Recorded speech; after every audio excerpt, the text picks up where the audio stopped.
As I can tell, we are. So I hope everyone is having just a fantastic day and morning so far. Um, it's June 15th. You can talk to college coaches. College coaches can talk to you. It's great. We are going to be here for as long as physically possible, for at least a couple hours. I've got a few friends that are going to hop on here later, and we're just going to talk recruiting. We're going to talk volleyball, anything that comes up. We're going to talk about it. So that's the plan for today. If you have questions that you want to throw in our direction, please feel free to put those up in the comments or the chat, whatever it's called. We were live last night with a live Q&A, which I thought went really well. I noticed that the stream is pretty rough on my end. The sound was good, but it looked like the video was not great. Maybe it'll be a little bit better today. I'm not sure, but we'll figure that out as we go. I'm not super concerned about it. Part of today is just, hey, if athletes have questions, parents have questions, we're here. Ask away. Let us know if I can help. And then just talk about what's going on a little bit. If you're not subscribed, please go ahead and do that. Hit that subscribe button. We really appreciate it. And then if you are not subscribed to our newsletter, I'm going to throw that comment up. I think I can do that from here. And then this is super chill. Like, I'm going to have to answer text messages and stuff like that because I've been answering text messages since about 8 o'clock this morning. I've been getting emails since midnight last night from parents and athletes and even college coaches. College coaches are still texting me today. Yes, they can talk to you, but yes, they're still reaching out to myself. So it's been a busy morning, and the rest of the day is going to be busy, and the next few days are also going to be busy. Like our job with recruiting doesn't stop on June 15th. So still lots of work to do. But if you're not subscribed to our newsletter, I'm going to go ahead and put that up in the chat so that you guys can click on that and subscribe to our newsletter. And then I'm going to go on Instagram really quick and make sure people know that we're over here. So people have questions, they can reach out and ask.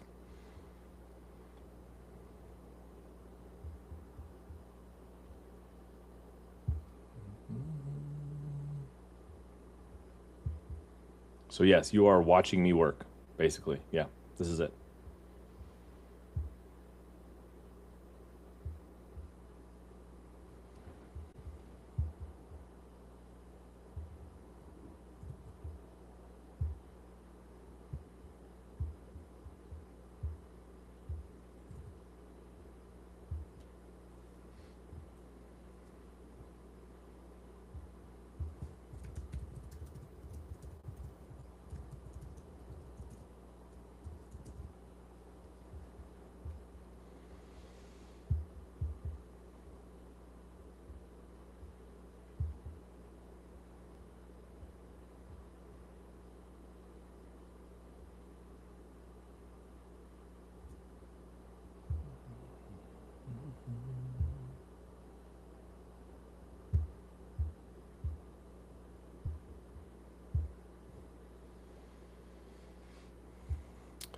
So quite a bit of excitement this morning. I think I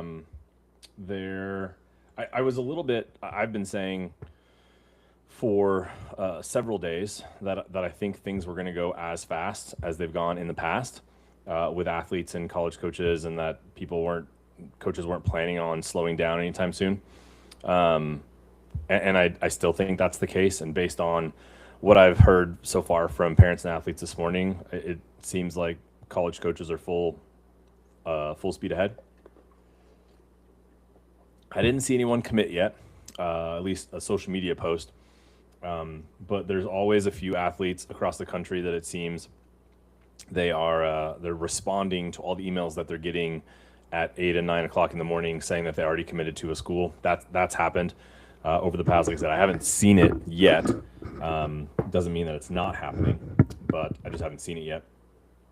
And I haven't been on Instagram a ton to see if anyone posted any pictures, which again can happen.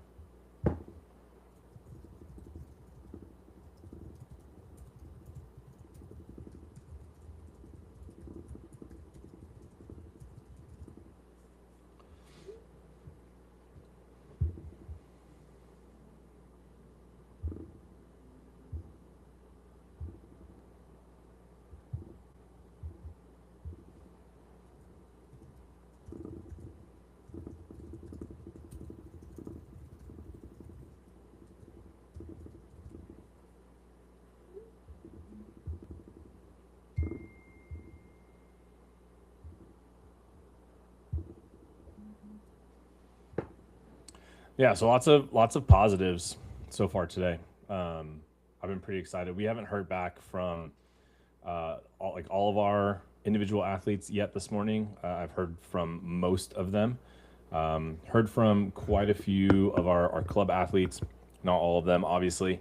But it's as far as I can tell so far this morning, lots of positives. So that's great. It's always good when I don't, not that this process is like smooth, but it's always good when you get to the 15th and you can kind of go, okay, we heard from some people, right? Like that was when we were talking last night. That was one of the big fears it seemed that a bunch of families had, was just that, like, I'm worried no one's going to reach out to me. And that's so far this morning has not been the case with majority of our athletes.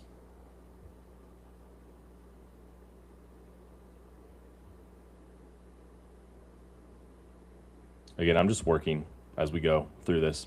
So if you all have questions, is anyone, anybody that's watching, I guess, good things happening? Are you hearing from schools? Not hearing from schools? Are you hearing from the schools that you thought you were going to hear from? Have you heard from schools that you didn't know existed, that you didn't know came to your court? Right? That has anyone seeing kind of that level of communication? Because that's usually the expectation, is that you're going to hear from some schools that you didn't expect or that you didn't know, and then, you know, are you hearing from the schools that you thought you were going to hear from? That's a big part of this process, or can be. Let me see if it'll let me go live. I'm not even sure. There we go.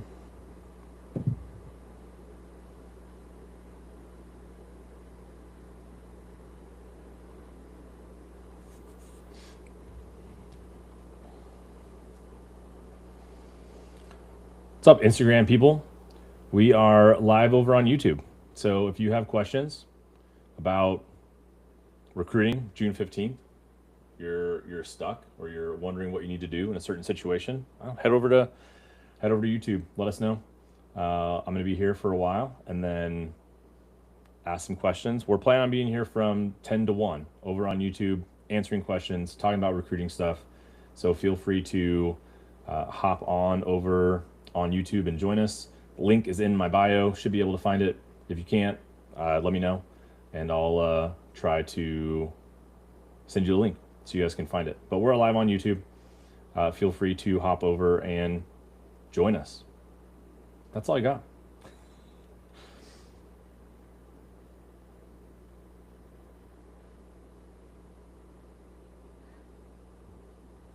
I'll check back in later with Instagram. But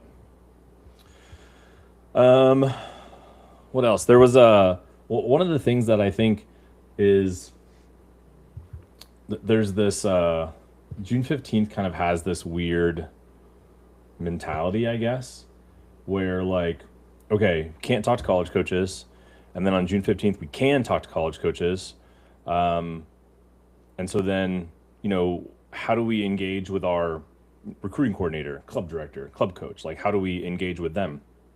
I think the biggest thing that I try to communicate with families is just, like, we've got to, you know, be on the same page. Information is key. Keeping us with it, like, in the loop. That's huge, right? So letting me know who you're talking to, letting me know how phone calls go. Do they go good? Do they go poorly? Right? Like, that type of information is super helpful.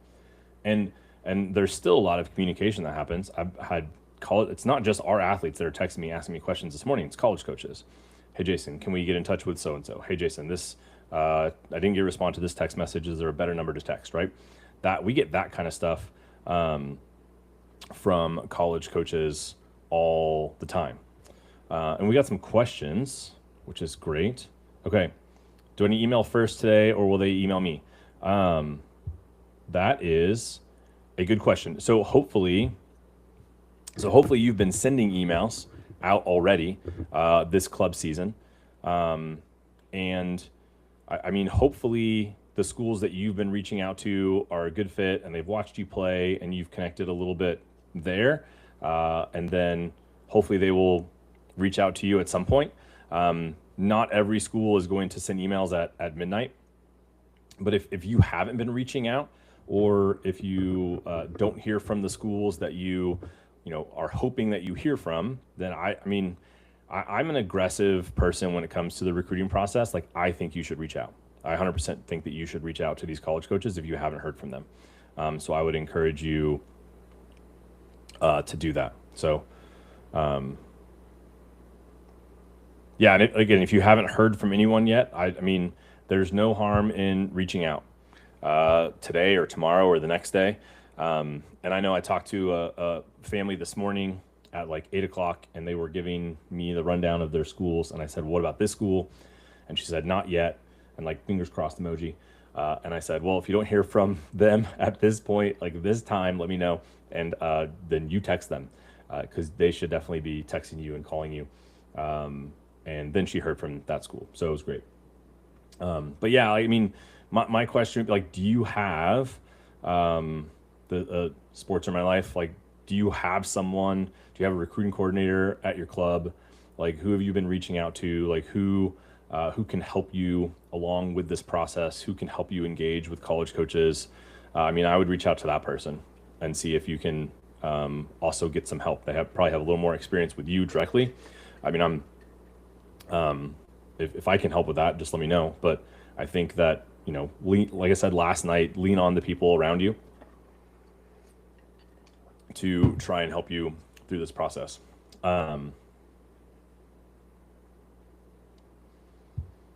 Okay. Bailey commented, I heard from a school that I recently found out was interested. That's great. That's awesome.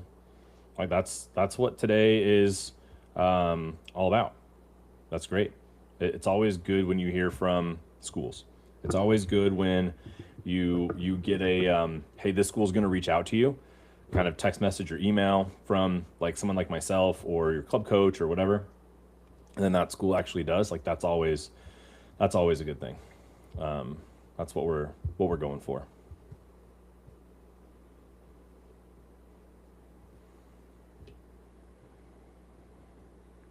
Yeah, and if you haven't heard from anybody yet, potentially the schools that you're trying to get in touch with or want to get in touch with, like, they're just not hardcore June 15th schools, which there are some out there that are just going to wait a few days, or they're just going to slow play it, or there's some Division II schools that they have been able to reach out to athletes and they're just choosing not to.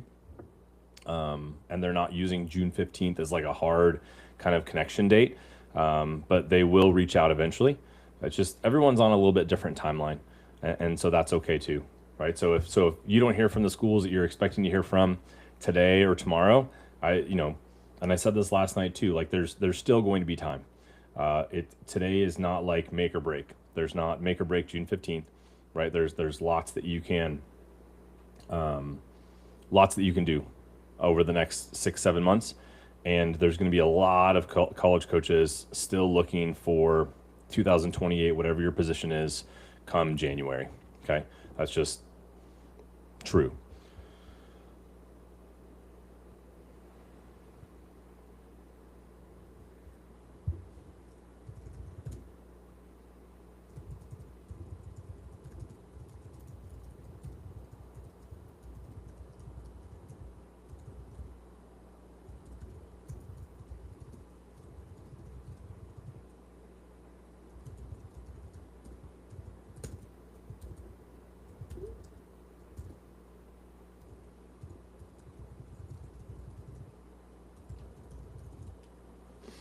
And I've got this question a couple times this morning from athletes, like, should we focus on, or do I need to respond to everybody that's reaching out? And I think in general, yes.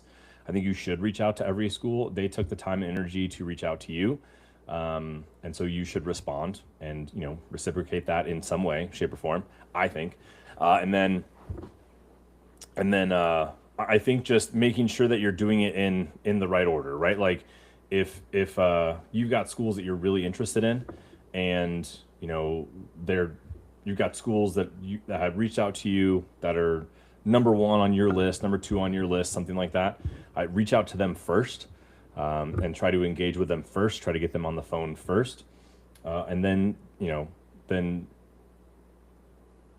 reach out to and engage with the other schools. Not that I want you to ignore them until Friday or anything like that, because I think that's bad. Like if any school that reaches out to you today, I would really encourage you to try and respond to today.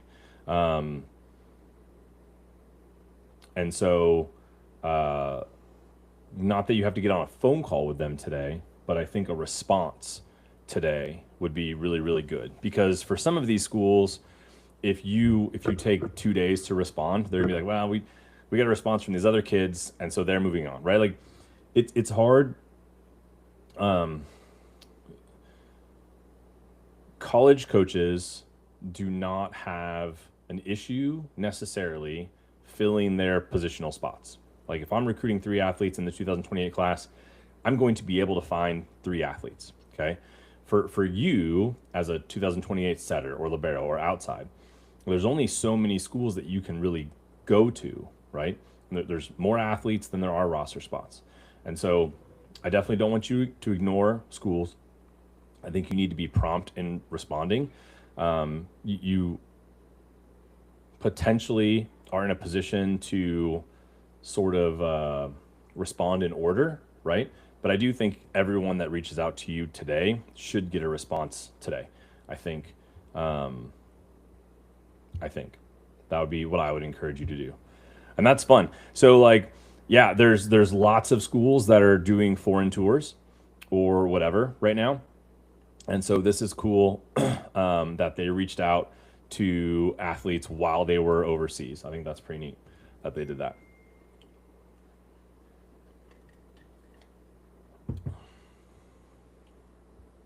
Sweet.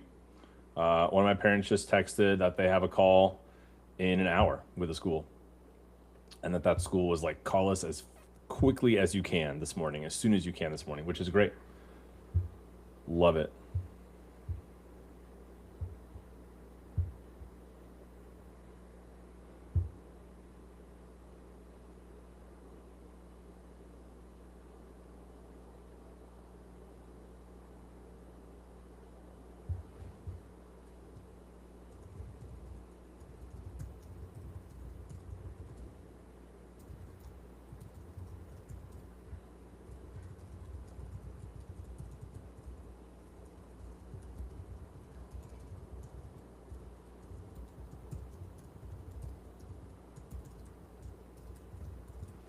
Yeah, I just adding on to this text message, like until you get an offer, just because a school reaches out to you doesn't mean they're going to offer you. Just because you set up a phone call with a school doesn't mean they're going to offer you.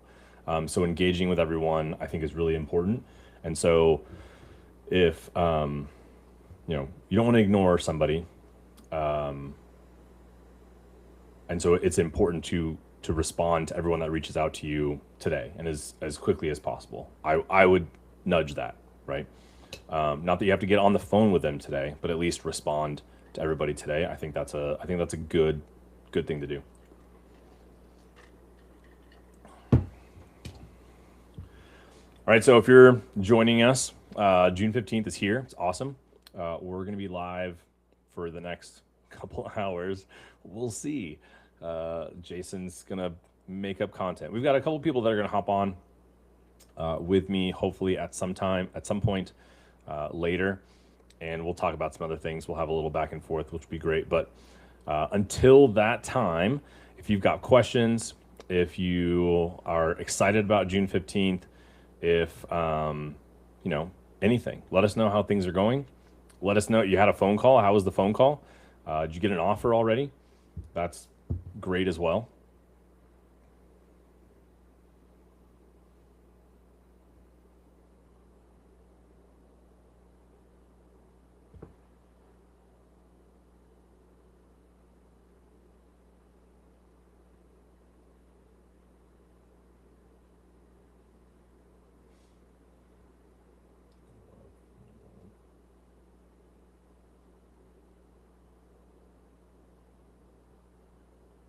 I feel like texting has made me a really terrible speller.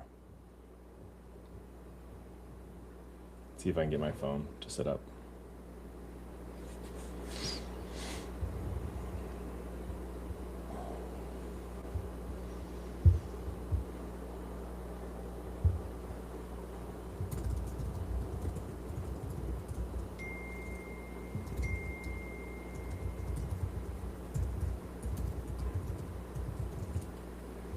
Yeah, and you're gonna get some again schools that are gonna go pretty quickly today, and then you'll get other schools that aren't in a hurry. And that's why I was just telling another athlete like it's going to be. I mean, some schools it's going to be weeks. It's going to be after July. It's going to be after nationals. Like they're not in a huge hurry to get done. Obviously, schools like to be done, but there's a lot of coaches out there that still like to take their time. So.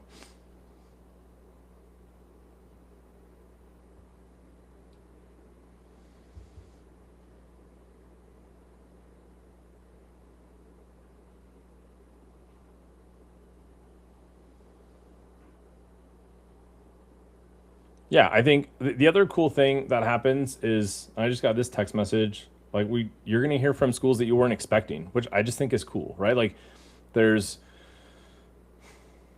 there's always this level of hey, like I know I can play, but I'm not sure at what level, right? Or what school's going to be interested in me. There's a lot of unknowns sometimes, and so I think what's part of what's cool about June 15th is we just it's good to know that like college coaches have been watching you and watching you play, and that's great. Hey, so if you're on Instagram, head over live to YouTube, ask me your questions, or maybe ask them here. I don't know, whatever. If you can ask questions live on Instagram, go for it. I have no idea if you can. But yeah, we're talking about June 15th. If you guys have questions, answers. Ooh, someone asked me a question. Let me see. I can't read. I'm old. Okay, so what about schools that invite you to their prospect camp rather than scheduling a call? Okay, that's a good question.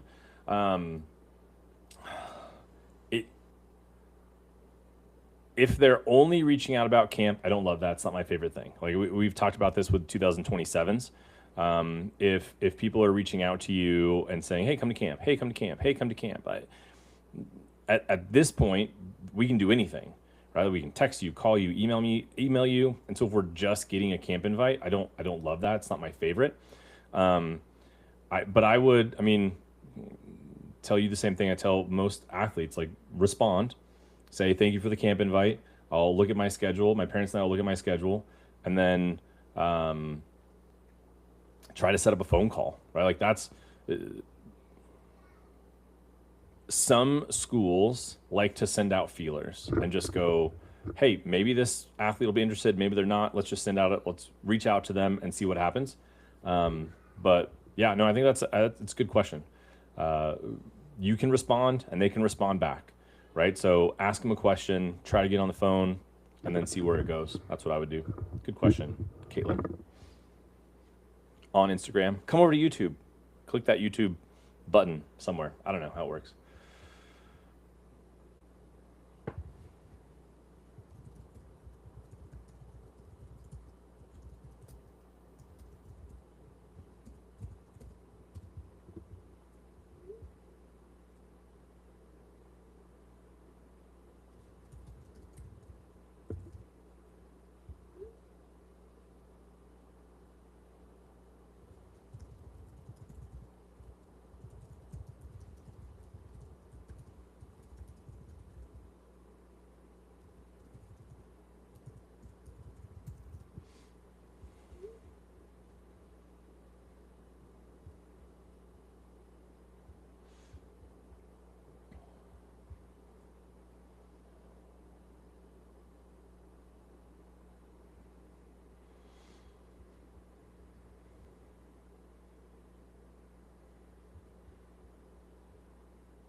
Uh, Good question coming on Instagram. Instagram people, head over to YouTube.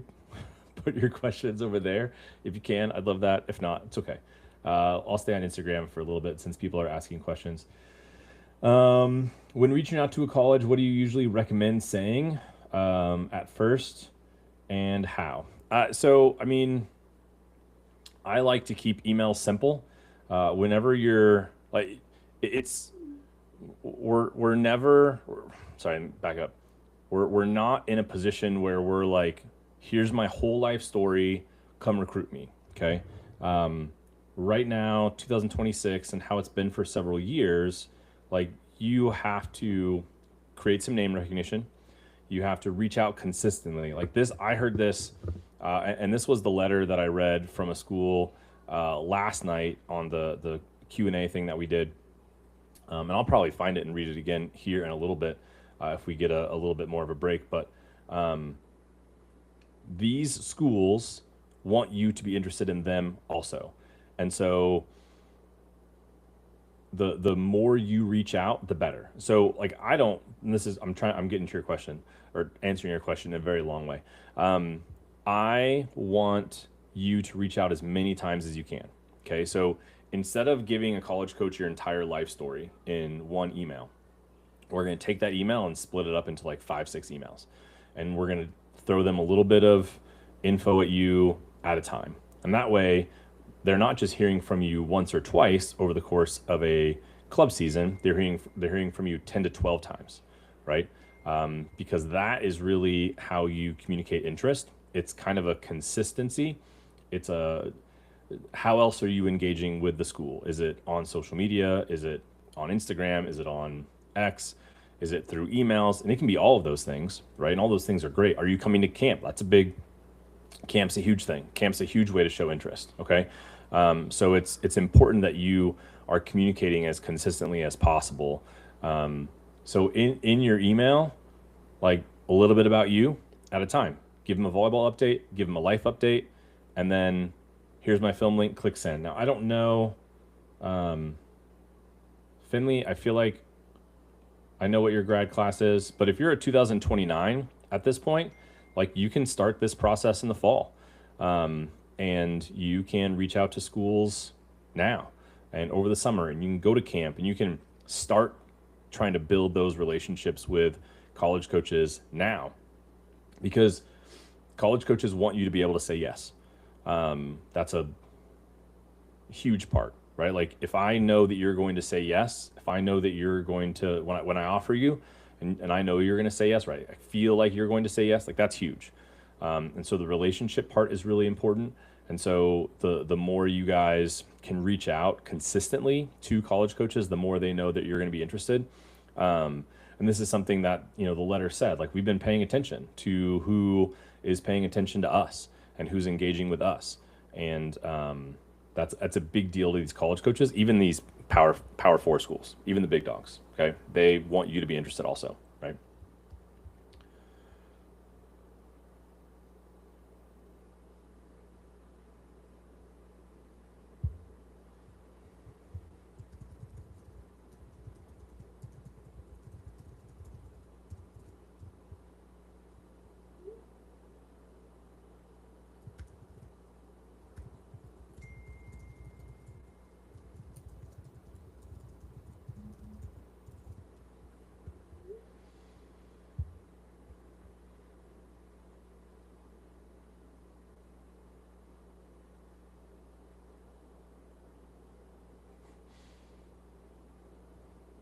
I'm getting a couple more questions, which is great. I wish I could put them.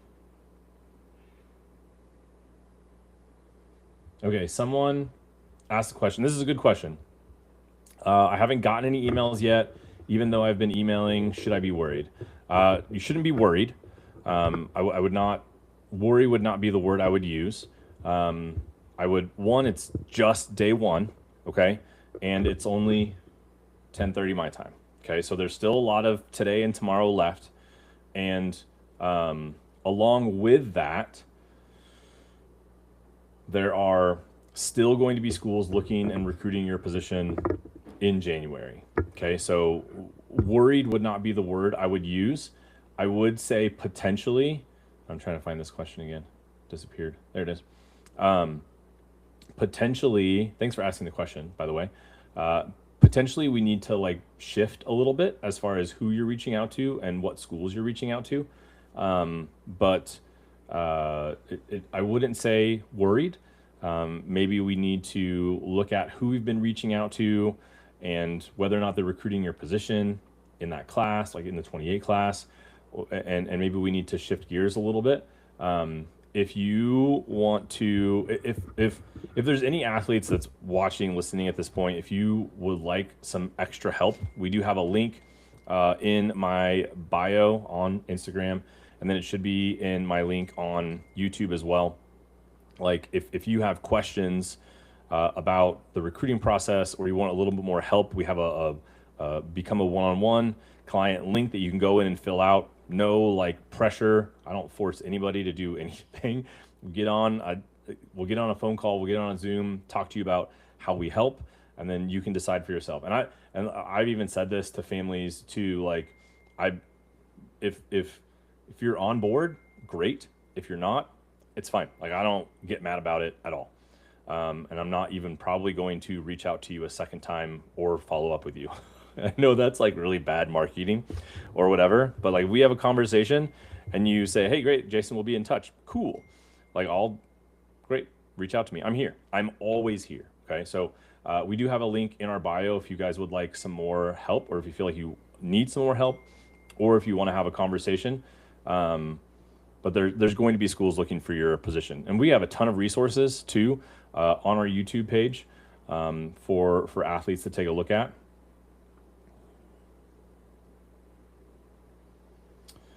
Do I truly think that college camps are good for exposure and getting a feel of the environment? I mean, I think college camps are almost a must. Like you have to go to camp. Exposure wise, I don't necessarily love that word, because ideally you're going to a camp where they already know who you are. And so you're not getting necessarily exposure at a camp. You're walking into a gym where the coaches know who you are. If you're walking into a gym where the coaches don't know who you are, then maybe we need to go to some different camps, okay? Or maybe we shouldn't go to that camp. Camps are always risk reward, but I do think camps are really, really good, and I think it gives you a good perspective of the culture. I think because you get to meet the team, which is great, and then you get to interact with the college coaches face to face, which is huge. You get to see the gym and all that kind of stuff. So yeah, you need to go to camp, but you need to be going to camps where they know who you are and they're already recruiting you. Like you can go to camps and get good skill training and get good reps and have a cool experience and all that, and that's fine. From a recruiting perspective, ideally, you want to go to camps where they know who you are and they're recruiting you. Like that's huge. Thanks, y'all. These are good questions.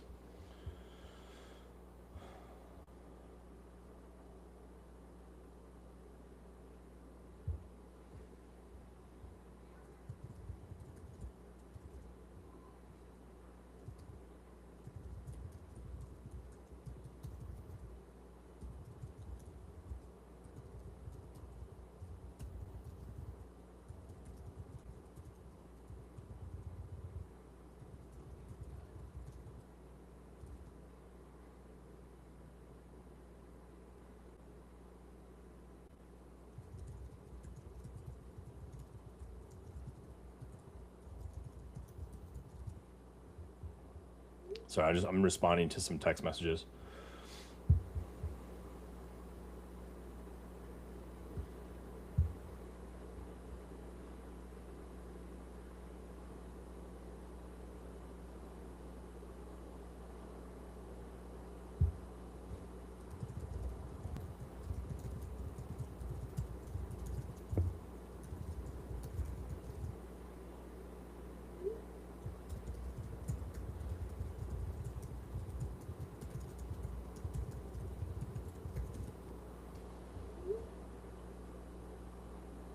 Yeah, and sometimes this happens with athletes. Oh, there's one person on.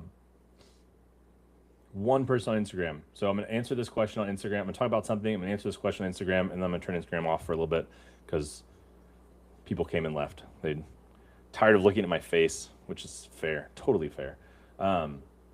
Yeah, part of this process for athletes is being able to kind of hone in and focus on the schools that you want to focus on. Not everyone's in that.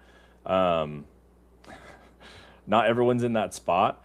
I'm getting text messages from college coaches that are enjoying, which is great. I appreciate you guys. You guys are awesome. So for some athletes, like, you need to be able to tell schools no, and that's okay. Not every athlete is in that position. Like, I'm on the record for saying you need to say yes before you say no. And so some athletes are in a position to where they can say no, and others are not. Like, we don't need to filter down our list to 1 or 2 schools until we have an offer from those schools, right? So we gotta. It's a process. We can think 5 steps ahead, but I don't want to get 5 steps ahead before we're there, right? Does that make sense? Okay, my daughter has some D1 calls set up. What are some good questions to ask the coaches? Okay, I am going to answer this question, but I'm going to answer this question over on YouTube. So if you want to hear my answer, Instagram, head over to YouTube so I can answer this question on what are some good questions to ask college coaches. I'll check in Instagram here in a little bit. Thanks, y'all.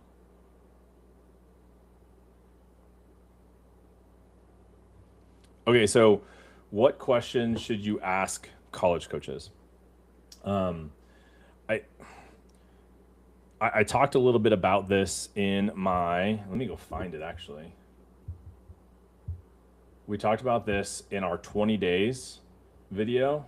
And so I'm not going to do the whole like 10-minute spiel, but I am going to post this in the chat for you guys to go check out this 20 days left. I think it was this video. Yeah, questions asked college coaches. I think that one of the hardest things is like people are going to say, you need to ask, what do you look for in my position and things like that. And does it have the picture when it does this? No, it just has the YouTube link. Well, there's the YouTube link. You can go watch the picture or go watch the video. But what are you looking for in my position? What's your culture like? What's the daily life of an athlete? I think we talk about that a little bit. Like, those questions they're not going to move the needle for you as far as like showing interest, and that coach is not going to be like amazed by your questions and have like great conversation when you're only asking those types of questions. They're very general. They're non-specific. They are not giving you any information that's different from one school to the next. I mean, realistically, right? Like, they're very general questions. And so you need to try to ask specific questions that are going to help you decide from school A to school B, okay?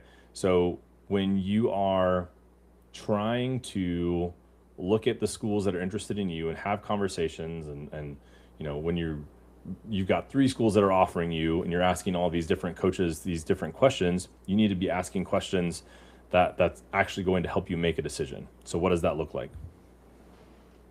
You're fine, dude. Just go. I have kids, right? You need to ask questions that are going to actually help you decide, okay? And then the other part too is you need to ask questions. I'm not going to spoil the whole video, but you need to ask questions that are actually going to help your conversation stand out and give you genuine answers, right? So like the example I typically use is, what's your coaching philosophy? What's your coaching philosophy is a fine question.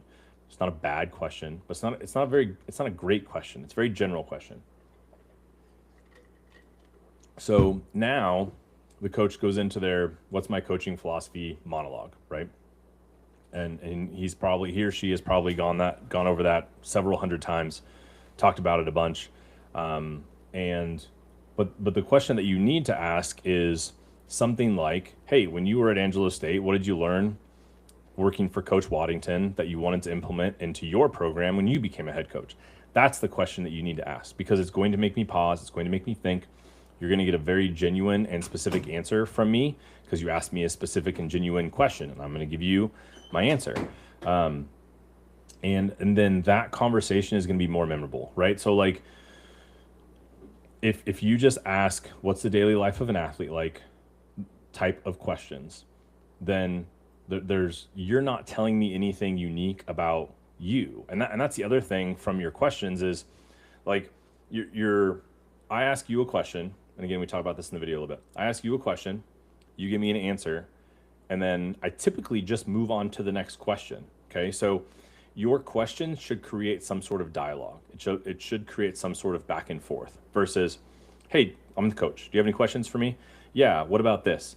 And then I give you an answer, and you go, okay, cool. And then what about this? And I give you an answer, and like, okay, cool. That's all the questions I have, right? Like, your questions should create some sort of dialogue with the college coach, and so we have a download. I think it's on the Stand store still. If it's not, shoot me a message and let me know, and I'll put it back up there. But we have a download called Ask Better Recruiting Questions, and I would encourage you guys to take a look at that for sure. Okay, I think Colin is hopefully hopping on here pretty quick.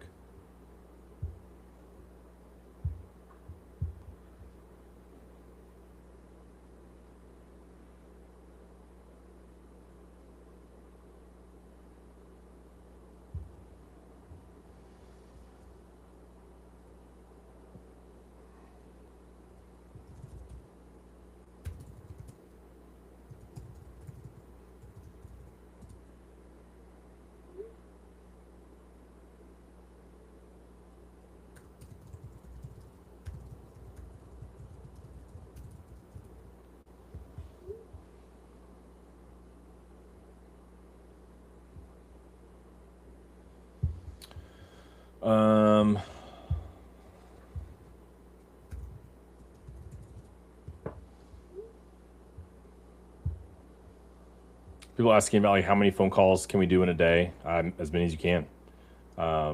Obviously, you don't want to wear yourself out. If you wear yourself out and you're tired and you're exhausted, then you're going to have a bad conversation with a coach that maybe you don't want to have. And that's as best as you can. Try to put the schools that you're most interested in at the front of the conversation, at the front of the line. That's normal. They're doing the same thing. Like, these college coaches are trying to get in touch with the athletes that they really want sooner rather than later.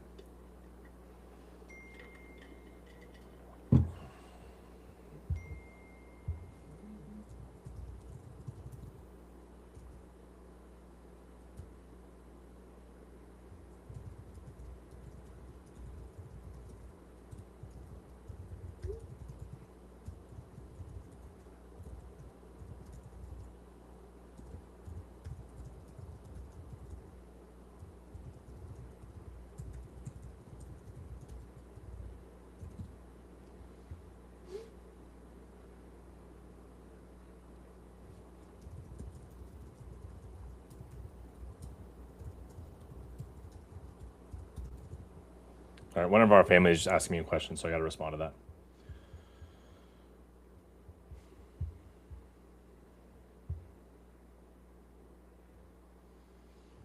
Make sure too I'm not missing. I do most of my texting.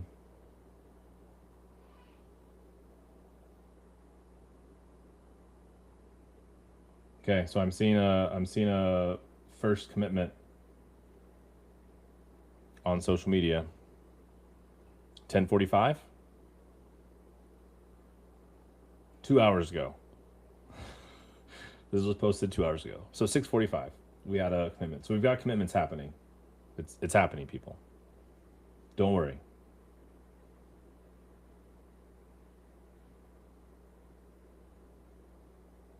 Making sure too that no one's texting me on the green bubbles. The green bubbles, that's a thing. Make sure I don't miss somebody. That's spam. Has anyone else been getting a lot of spam calls lately? I feel like I've been getting a ton.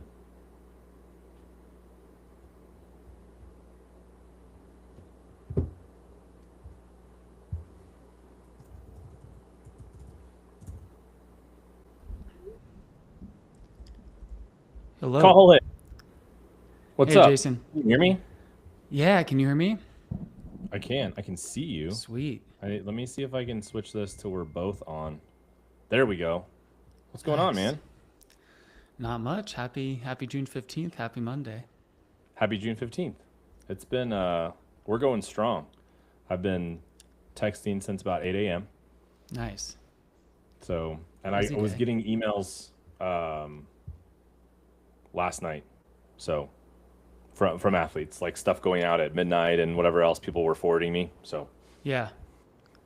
Yeah. okay, so Absolutely. those of you guys that don't know, I got to introduce Colin. Colin is the man behind Productive Recruit. It's the whatever service, not service. You're not a service. It's a platform we use with all of our athletes, all of our one-on-one athletes, and I think it's great. One of the things I tell people about Productive Recruit is like one, like I you're great as far as communication. And like a platform like Sports Recruits, I don't know who I'm supposed to talk to over there, and I don't know who I'm supposed to ask questions to. And but like with Productive Recruit, direct line to Colin, which is fantastic. The other thing that I say is that Sports Recruits hasn't really updated their um, updated their platform in like a decade. It feels like, and Colin is always updating and growing and making the platform better, which I appreciate. And I know like you've taken some of my thoughts over the years as well, because I think we've been using you guys for like the last 5, 6 years, something like Yeah. that. So Yeah, you were an early adopter for sure. The platform OG launched almost. in like yeah, early to mid 2020 during the crazy COVID COVID, era. yeah, Yeah, I yeah. appreciate the kind words. Yeah, we try to do things a little differently. And yeah, like definitely love all the feedback you and other customers have given us. And I think basically the last year since we launched the Gmail integration, that's been a huge improvement to how things work for deliverability of the emails you send. And then now that we just launched campaigns, so you can email multiple coaches at once with a template that you can create your own. Jason can create templates for his clients and for you guys, and you guys can use those. Or now you can create some with our AI email template generator, which really isn't super fancy. AI always sounds like magic, but it just takes profile data, so it's going to be Yeah. accurate. Yeah, and use your stuff, but just kind of make it easier for you to not sit there and twiddle your thumbs. You can kind of get a template generated more quickly. And you can just send the email, right? Like one of the things Yeah. that Hmm. I really encourage athletes to do um, is like just send the email. It does not have to be perfect. Yep. Um, College coaches are not expecting a perfect email. Really, they want to click on your film. That's the first thing. I know Hmm. Taylor and I have talked about that when it comes to like university athlete stuff. Like I click on your film, watch it. I put notes in Totally. UA. Like Hmm. your email is your kind of pathway to getting your film in front of college coaches more often than not. So Yeah. I mean, that's my philosophy. I mean, the tool was built as just so easy way to organize the process, and I echo that. Just don't spend days thinking of what you're writing to college coach. I feel like especially those first emails when you don't even have a relationship with them. I do think putting in the time to do research. If you do have something to say or you're actually interested in that school, that's great. But I do think also you should cast a wide net at first. And I'm oh, definitely 100%. happy to talk through more on what your thoughts are on that. But I think it's like if you don't put yourself out there to like as many schools as possible that at least makes sense for your level of play and your interest, you might miss out on opportunities. It's just like anything. It's like you'll see it after your college career. You'll go into the job market if you don't like play pro at first, and like finding a job is like you have to put yourself out there. Usually recruiters don't come to you, like sometimes, but usually not. So yeah, Sometimes the lucky few. yeah, right. Um, I was never, well, I say never, uh, trying to apply for coaching jobs. There were only a couple situations where I was like pursued. Um, my sort of mass, not a mass email, but like reaching out to every school that was offering a job that almost never worked. So Yeah. it's a challenge. Yeah, but you Yeah. still have to, right? Like, you have to put yourself out there, get people to know you, conversations. I mean, that's what the when it comes to reaching out to schools and colleges and coaches, a lot of families don't know. Like, they don't know where their athlete sits or fits, and so you've got to cast a wide net. Like, I know Michelle, who's a former college coach, she is a recruiting coordinator in California for a club called Viper. And I know she tells her athletes, like, you're emailing 30 schools and they need to be from all three divisions. Like, you need Hmm. to have 10 from all three divisions, 30 schools, Division 1, Division 2, Division 3. Because then you get a sense of, like, okay, where is the interest, right? Like, Yeah. my one of the litmus tests that I have is, like, I know most of, or if not all of the Division 2 schools here in Texas in the Lone Star Conference, right? So have good relationships with them. I feel like I can send 10 text messages with film or 10 emails with film, and if I get a lot of, like, if I get a lot of responses for an athlete, like, okay, I'm for sure on the right track, and maybe I undersold a little bit, like, so then we can Hmm. go to these other conferences and go from there.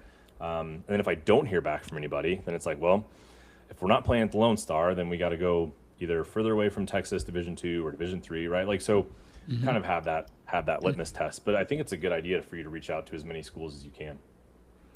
Yeah, I like that strategy too. And it's something I've thought about more recently is like it's kind of just goes back to what you said, like don't be scared to just send the email. The worst case, you're not gonna get interest. You might not even get a camp invite, which isn't necessarily interest, of course, but like it's like replies are the most important engagement metric. And of course for D1, that day has come for 2028s, right? So um, Yeah. yeah, but it's good to really, like you said, D2, D3, because those schools can reach out now. They might respond to you, and if you're getting a lot of interest from D2 and D3, that means there might be some interest at the D1 level once they can get in touch. So I think that's a great strategy, especially if you're starting early. That way too, like you might have some potential offers lined up at the D2, D3 level early on, which is a great thing to have in your back pocket. Yeah, I mean, I think you need to find interest. We have to find interest. Hmm. So if you're interested in checking out Productive Recruit, I link down in the comments. Hopefully it shows up. I don't, I'm not sure. This is all new. I was trying to explain to people, like, this. I have this software. I'm going to use it as best I can.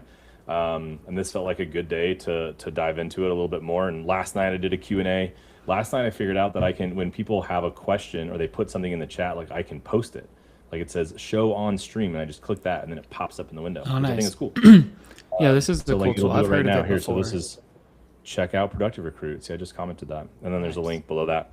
Um, but yeah, it's pretty cool. Hey, can you? I don't even know. You'll have to tell me if you can't. But can you show them some of the stuff that you're talking about on Productive Recruit? Like, can you show them some of the template building or the AI stuff? Is that possible? I should be able to. Yeah, let me try. I see a share screen option. It's possible that, let's I might have see. to give you permission or something like that. I probably just need to give myself permission potentially. Let's see. Can you guys see Oh yeah, that? sweet. Yeah, I think so. Okay, cool. So this is kind of an example account I have of a soccer player. I've sent some emails from it. There's not a lot of activity here, but I'll quickly take a few minutes to kind of walk through some of some of the key things about Productive Recruit. So, like I said, we just launched this campaigns in AI email template generator, but you can send emails one off to colleges. So this dashboard is just going to show you your activity over the last 7 days or 14 days, and you can see if email opens and clicks and profile views are happening. So that's really the dashboard, and I'll go over some of the key pieces really quick. The first one, and if you've used like sports recruits or other tools, this might be somewhat familiar. But our college search will allow you to add any school to your list, and that could be going back to what Jason and I were just talking about. If you wanted to find like D2 and D3 schools, and let's say, like you live in Texas. I don't know what else I filtered there. Okay. But you can filter by multiple states or regions at a time. You can even put in a zip code, like your home zip code, and say, I want to be 500 miles away from mom and dad, or I want to be close, or, whatever that case may be. You can filter by majors and stuff too. So this should all be pretty something you're familiar with if you just use another tool. Now, when you add a school to your list, I don't know, drop-down's never shown screen share, but there's some different statuses you can set, like to contact, in contact. Once you send an email, we'll automatically do that for you. So to quickly go over like the target list, this is where you can re-rank schools. You can see when you last contacted a school. You can tag schools. So this is where this is kind of like the central piece, I like to say, like the pillar that holds up everything, because this target list should be updated over time. Like I have 47 on this one, but like, let's say in the example Jason was giving from, I think you said Michelle from Viper, like you would have 30 schools on this list, and there would be like 10 from each division in that example. Maybe you could tag those schools in different ways, however you want, and then you can re-rank these over time, right? So as you're going through the process, you might want to do that. You might want to find schools like I never contacted, for example. You can filter for that. So just easy way to stay organized. And then not to talk on forever, I'll go over like some of the email stuff. So this failed one's actually because I launched campaigns early for this account and was fixing some issues. But the cool thing is if you do fail, you see a failure, you can just resend. And then here too, we can filter by if our emails were opened, right? And then if we're clicking on an email, we can see like this coach opened it. So you're going to get analytics and notifications on if they're clicking your highlight video, viewing your profile, opening your email. Am I talking too long, Jason? I'll wrap it up in No, you're great. In a second. Show them what you can. This template generator I can take like 10 seconds to show, but you can give it a purpose. So initial outreach, follow-up, or like if you want to have a template for responding to a coach's camp invite, for example, we'll probably extend and add purposes over time. If you have a highlight video on your profile, you can select that to be included, and you can add some other info here. But the key thing is filling out your GPA, your intended major, some of that stuff, because that will get filled into the template, and then we'll fill it in to the right format. And then if you preview it, you can see like it filled in the high school, like the club name, whether that's your volleyball club or the high school you play at, for example, GPA, the major. So it will add some personalization to like things about you. It won't just be some generic thing you get from ChatGPT or something without any of your own data. You can add an attachment. Which I'm not a fan of at all. You're the one I talked to about that recently. Yeah. And then you can add an attachment. So that that's email templates. And then this email campaigns it's very new, but it's cool because you can filter. So the difference of you're searching for colleges, right, to build your list. Now when you're contacting schools, you can email them individually, which is a great approach actually too for just like making sure you're sending highly personalized emails. But when you're sending those initial outreach emails, I think campaigns can be helpful. So you could still filter by that target list, or for a school by a tag that you've added, or again like certain divisions in a state, which is kind of a use case I like talking through, because need to unselect this, because like Jason was saying, if you're targeting D2, D3s in a certain state, you can then just filter by that. You can select up to 50 coaches. I'll just quickly show it. You can pick one of your email templates, and then on this last step, you can personalize each email to each coach, so you have a chance to add some extra. So you can add some extra info for each one. I could add a line. I love and then it'll show you, this is a bad example, but you can see if it was changed over here, or you can reset it back to the template.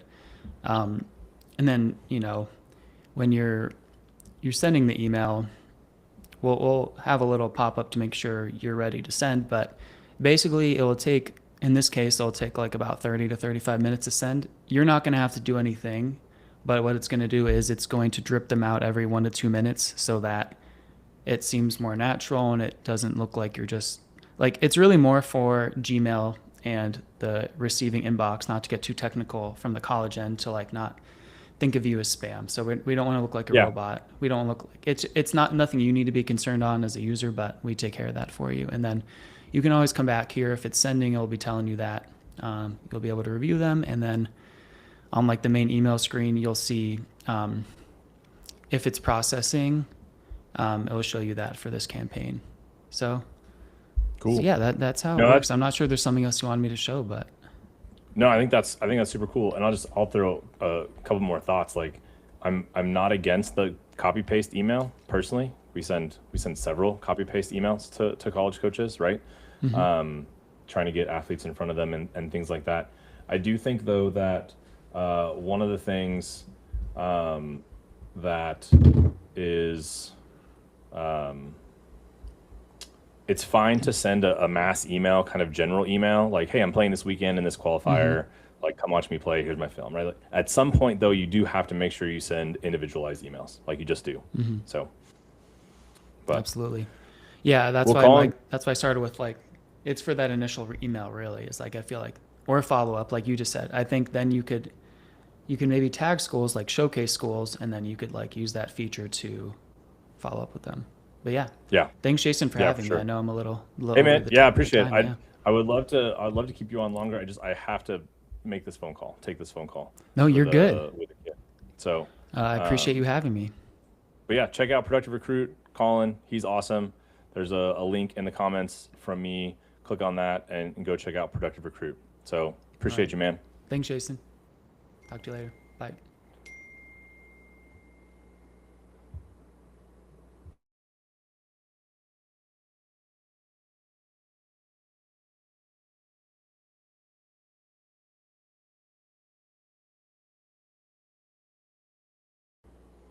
I guess I should say I have to make this phone call, and so I'm just gonna mute myself.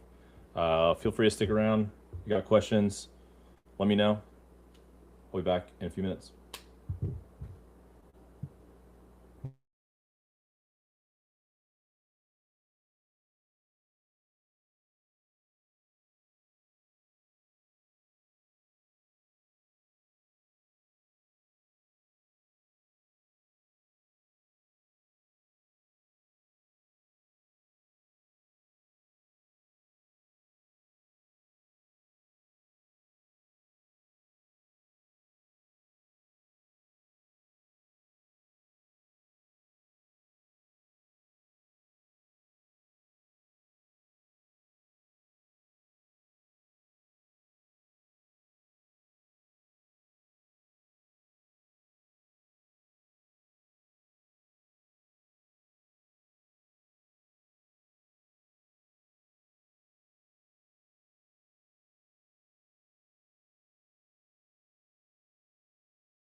Okay, we're back. I think had a phone call.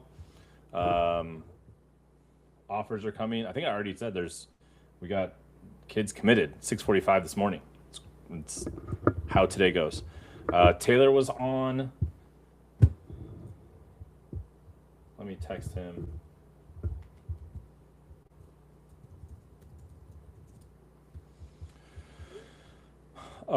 Taylor McCloskey, he was a Division I assistant coach for a long time. Most recently at Houston. He's now the recruiting coordinator at TAV Houston, and I think he's coaching high school down in Houston as well. So he's awesome, going to be fantastic at his job. I'm sure he's helping TAV Houston down there quite a bit. And so excited to have him on, talk over things with him once he's able to hop back in. But yeah, offers coming. That's what I was just talking to one of our athletes about, just a couple of conversations that she had and what she needs to be doing going forward, and asking about, timeline and stuff like that. What's up? Oh, Emily. Yeah, it shows your name. It didn't have your name on there before.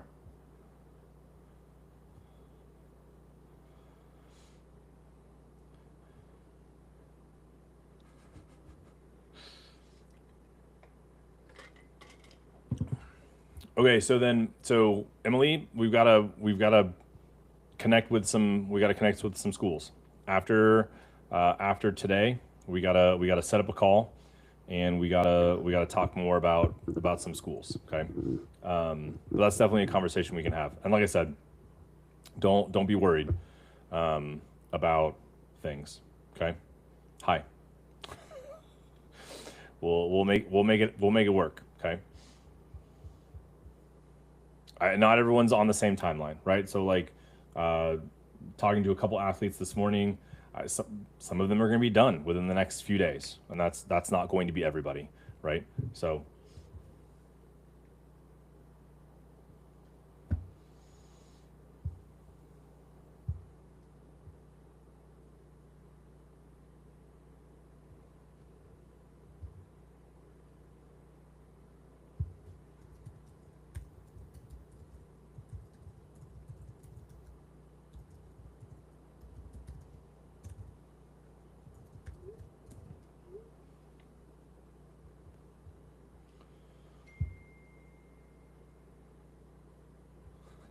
okay, Taylor just texted me. He's like, he had to hop on a phone call too. Yeah. So I mean, like I said at the beginning, I'm sort of I'm gonna have to mute myself multiple times, probably take phone calls. But that's just part of today, right? Like I said, just because athletes can now talk to college coaches doesn't mean that like athletes and parents don't have questions still, or that they don't need help, right? So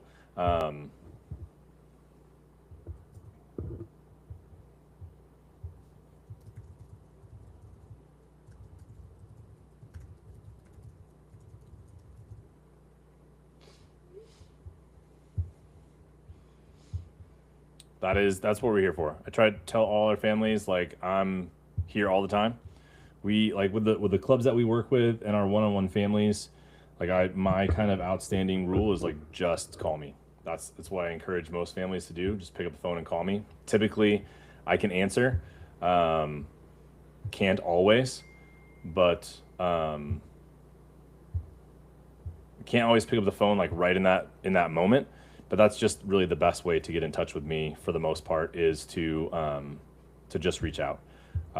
We can always like book a call and do that whole thing, which is great. But really, sometimes the best way to get in touch with you is just call me. I mean, I find time to be on the phone all throughout the day, night. So there he is. All right, What's going can you hear on, me? Taylor? How are you, man? I can hear you. Nope. Yeah, Okay, hold on. AirPods. I can hear you. Aha, I'm in. Yes. How's it Sick. going? It's going, man. So happy to not be on the other side of this anymore. Right. That was one of the questions I was going to ask you. Like, Yeah. do you feel just way more free and low stress? Yeah. Yeah. This is like the easiest day of my life. Yeah, last year was so stressful because I was here. I came back early. Our team was on a foreign tour, and I had a 1 month old. Um, Yeah. so like that was a disaster. Um, I don't know. I God, I would just never want to do that again. That was terrible. So all right, there we go. Do not Because you were disturb. the only person that could reach out to anybody. Is that the thing? I mean, on the past staffs that I've been a part of at Mississippi State, Julie had all of our top kids. Trav and I kind of tiered it, and then at Georgia Tech, I handled all of our first contacts, and at Houston, I took a big portion of them.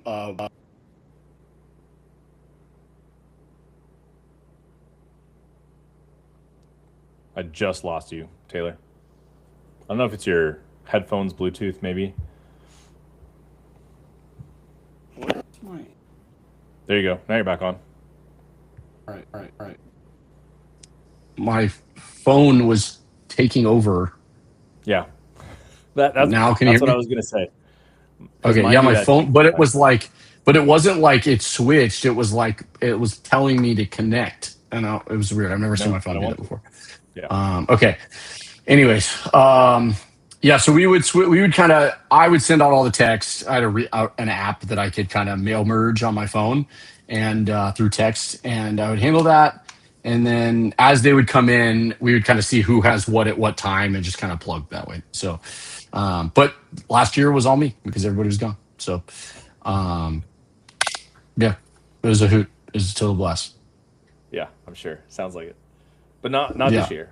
Now you're just has it been like it feels normal to me. And I think I was saying before I took that call, like we've got at least one commitment post on social media already. Somebody posted at 6:45 this morning that they committed to a school. I won't say who, and it doesn't matter. I think I But know. like it seems normal this year compared to last year. I mean, I feel like we're on the same trend as we have been. You know what I mean? Yeah, for sure. Um, it's crazy. It's going to be fast. One of our I know so SEC school just got two. Just got a bro and just got a middle. So both of our middles, they were recruiting both two of our middles. They just told them no. But that's why I don't want to do it anymore because I was like, this game is so silly to me. Like we're gonna spend 8 months, 12 months, 14 months watching these kids all for like a one interaction of a phone call, Yeah. and we'll see. So Well, that's tough. have you had much conversation with um, any of the college coaches about the rule changes and stuff like that that we're A attempting to little. do, trying to do? Yeah. Yeah, a little. Like Julie Darty's still a really good friend of mine, so we talk a fair amount. Whenever she's in town for recruiting, she stays with us. So got to talk to her a little bit about it. I just think it's hard, to put it, I hate that I'm about to say this, but put the genie back in the bottle. Like it's hard to, it's like with NIL and rev share. Like, how are you gonna put that back? Like Yeah. I was reading an article on ESPN this morning about Deion Sanders was talking about wanting a salary cap, and I was like, that's great, except for like you've got all these people that are making, $1 million deals, and now you're going to say no, you can't do that. Like, No, you can't it's do that. Yeah. crazy.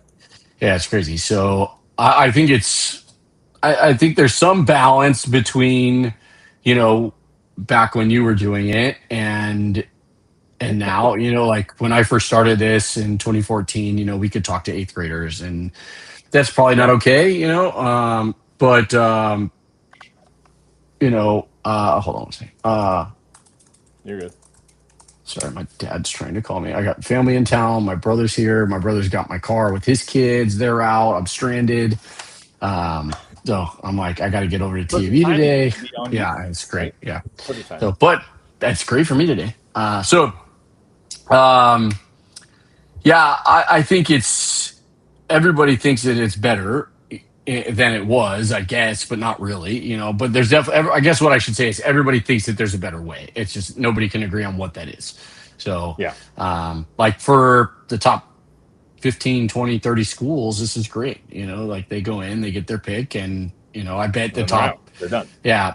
I bet the top like 5 schools wouldn't necessarily agree, like Nebraska, Texas, Penn State, Louisville, Wisconsin, like, you know, I don't know if they'd agree that, like, hey, if I have one phone call to make an impression on the top 5 kids in the country, and then if I don't get that kid, now I maybe can't compete Now at the I'm not level a that I've top been 5 playing at. program anymore. Right, exactly, right. So, I think, for me, the joy in recruiting was building relationships over time with the kid, where you got to watch them grow, and you'd see them after a tournament. And you could talk about, what are you working on? What are you trying to develop?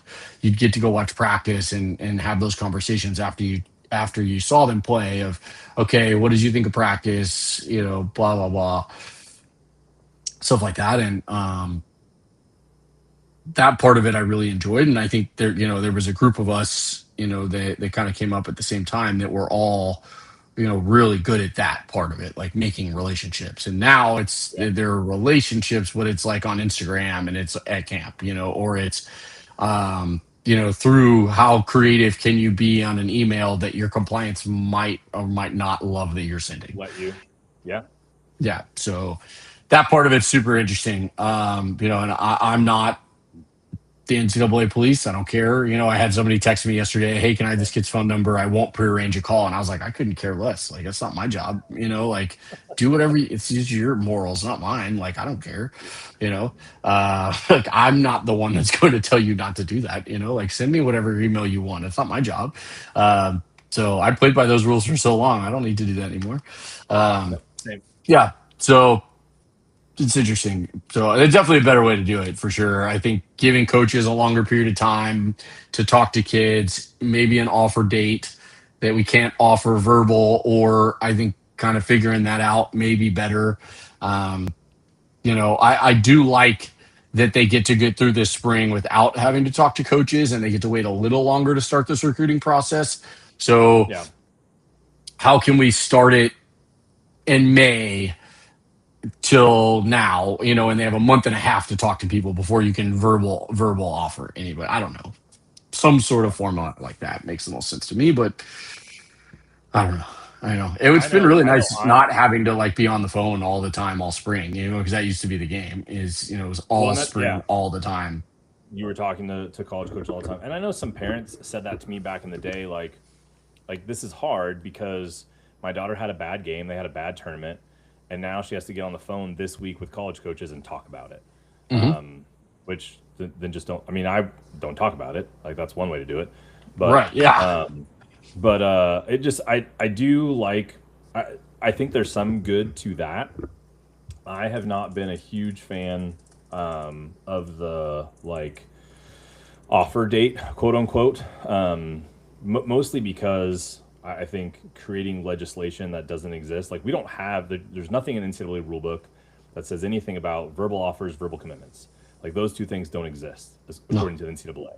And so Correct. I think to create that kind of barrier, or to create that language, I think in a situation where we're not policing any of the rules or any of the legislation that we have now anyway, like that doesn't make sense to me, because you're not going to be able to do it, because coaches are still going to offer kids if they can get on the phone with them.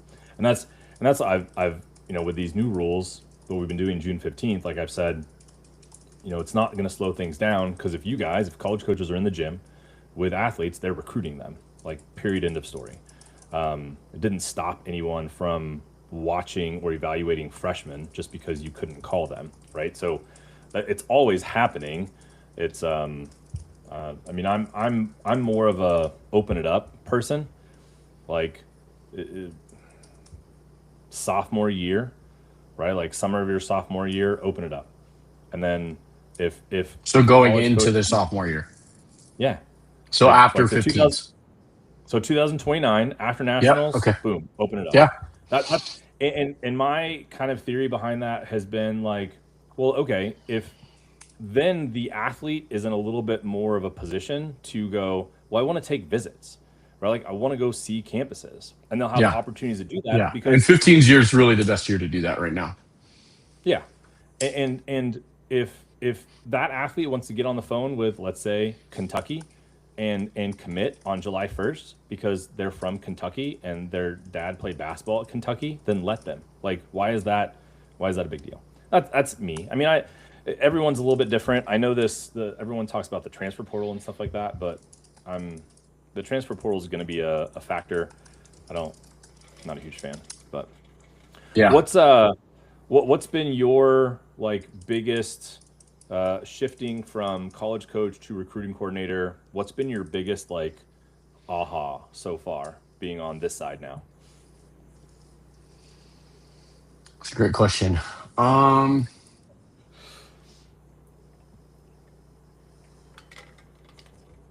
I think I don't know. I don't know if there's anything that's like totally shocked me. Maybe this might sound bad, but like how little like like we are hearing from a lot of clubs in our area, like a lot of kids from clubs in our area that like just the support is super poor, like they're from a recruiting perspective. And Hmm. like I expected to be good at this. Like I don't know, like like I did this for 13, 14 years, like Yeah, I was a recruiting yeah, coordinator at Georgia Tech, Mississippi State, Houston. Like I've been at P4 for 9 years. Like that part of it, I figured I'd be good at. I didn't necessarily expect there to be that like not good people at it. Like that was like the worst yeah. grammar ever. But you know what I mean? Like, it, No, I got you. I didn't. It's not that hard. Like it's not rocket science. But just the people, like especially some of the feedback I was getting from our kids from other places they've been of like, this is the email you need to send, and it was like a book, and I'm like, for what? Like nobody wants to read that. They're Yeah. like, wait, really? I was like, yeah, no, it's one paragraph. Who are you? Like, do you do anything exciting? Do you play multiple sports? Like, what's interesting about you? One line. It's really simple. Yeah. Where's your highlight video? Boom, that's it. Boom. So Click. things like that. And then just like even like kids that are coming over to us, like some of the stuff they're getting and or lack of information is just a little surprising. I think a little. I don't want to say this is shocking either, but a lot of the how much I'm having to tell kids like to tamper their dreams a little bit, like has been a big part of my role. Like, hey, this isn't going to go the way you think it's going to go. You're a Like, dream squasher. You're a dream squasher. yeah. So I try to Yeah. be fair, like try to be nicer about it in the beginning of the year, but now I'm like, girl, no, like that ain't gonna work. So, I this but this past year, based on how things went last year, June 15th, like I feel like I've been really kind of harsh about I've it, been very honestly. harsh. Yeah. Like no. Are they sending you am I sending you stuff from this school? No, then they're not interested. Like it's Yeah. a fairly hard line Yeah. right now with a lot of these schools. So Yeah. Absolutely. Let's be pleasantly surprised on the 15th, but like I don't think that's gonna happen. So even like some of our 27s, I've had to like have some pretty brutal conversations with, of like, hey, maybe we stop emailing A&M. So hey, let me ask you this. I have a kid. This is really interesting. A kid that's on one of our 16s teams that I expect to receive some. She is receiving some interest today. Isn't like super sure she wants to play college volleyball. Have you had that situation before at 16s? no, I haven't. Okay. We had a couple athletes the last couple years that didn't want to play, um, and we were able to figure that out early enough to where like we could Okay. tell college coaches like, hey, they actually don't want to play, and then those schools all moved on, right? They Sure. started watching other people.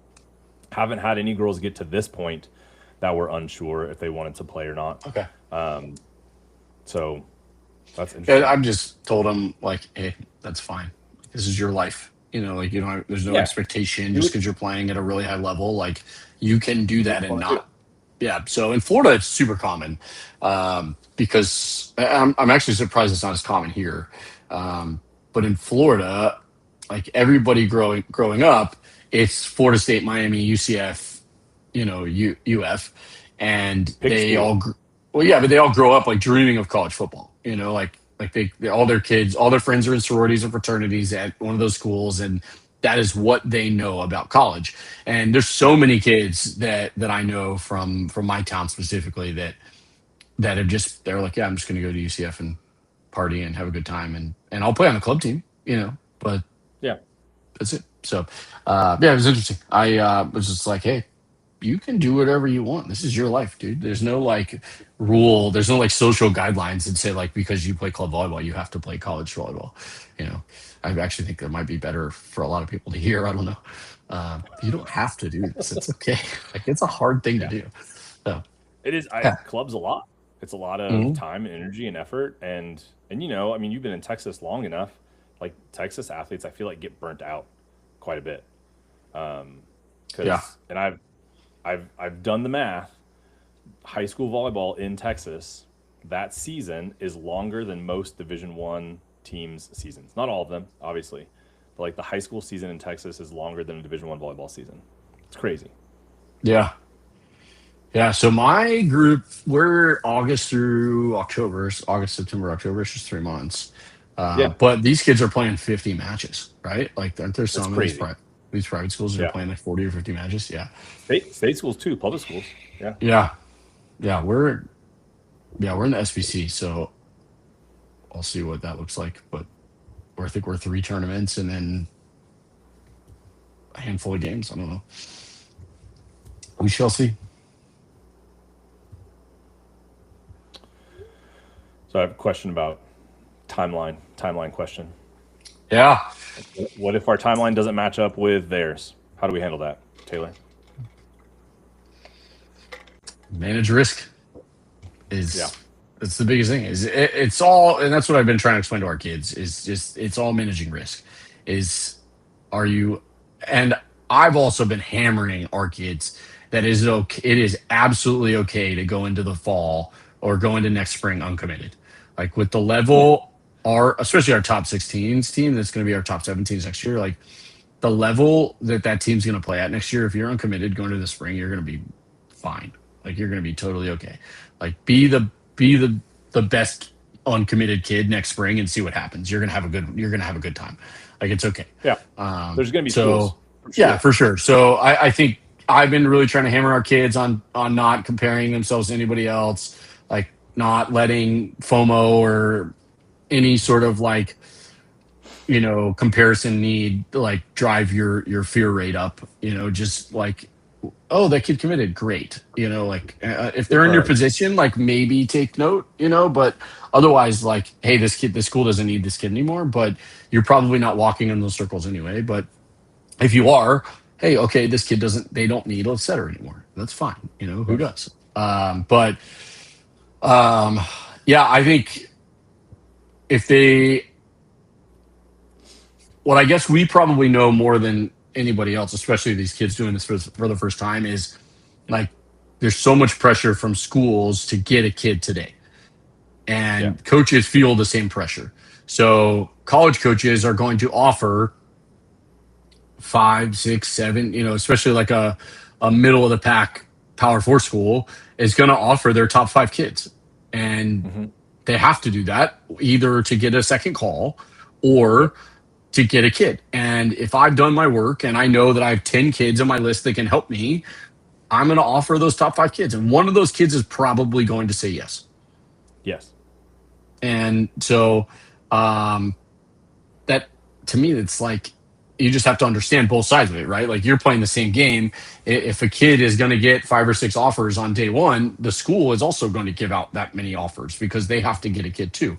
So, in terms of timeline, I think it's like weighing how much do we like this school in comparison to the other offers we have available, and not really considering what else is out there. You kind of have to put on blinders and go, well, I really like them, or them. Well, if you haven't talked to them yet, or you don't have an offer from them, like we shouldn't be comparing them, you know? Yeah. So now like I said, you certainly have the ability to wait and find out. But if we're going to do that, we have to be okay with the idea that we might lose out on this other opportunity. So, Yeah. like I just got a text from one of my kids that I'm certain that's what this is about.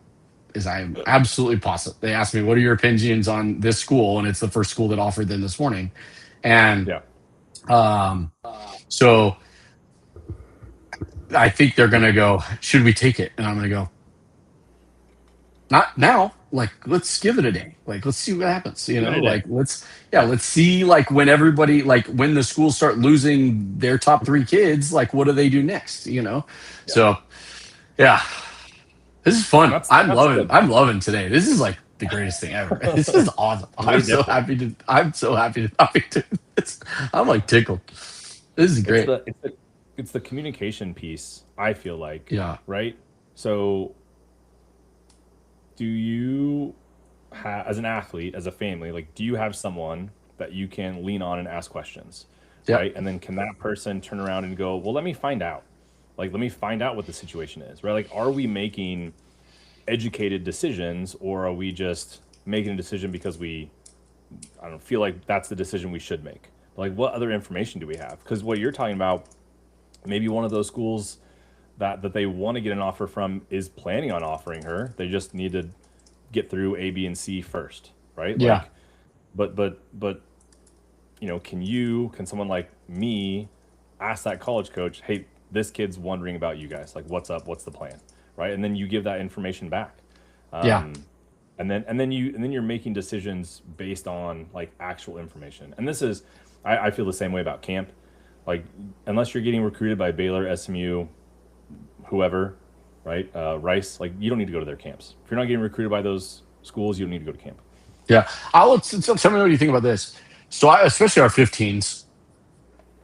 I told our 15s, unless you're going to their camp with the thought process of I'm just going to have a great experience at the school that I really like.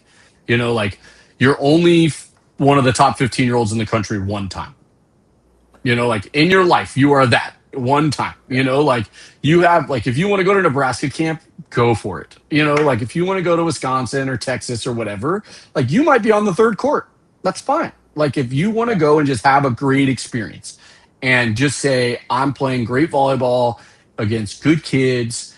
I love this school. I've always wanted to do this. Go. Who cares? Right? Like you just have to understand it's not going to move the needle in terms of your recruiting. But I'm not sure a whole lot of what is at 15s right now in the setup we have, So that was my feedback is you just have to know, like, it's not going to help you. Like it probably won't help you. It's not gonna move the needle for you. Yeah. Okay. Hold on one second, Jason. No, you're good. Okay. Thanks, Doug. You can take my scooter if you want. Take the scooter. Okay. Okay.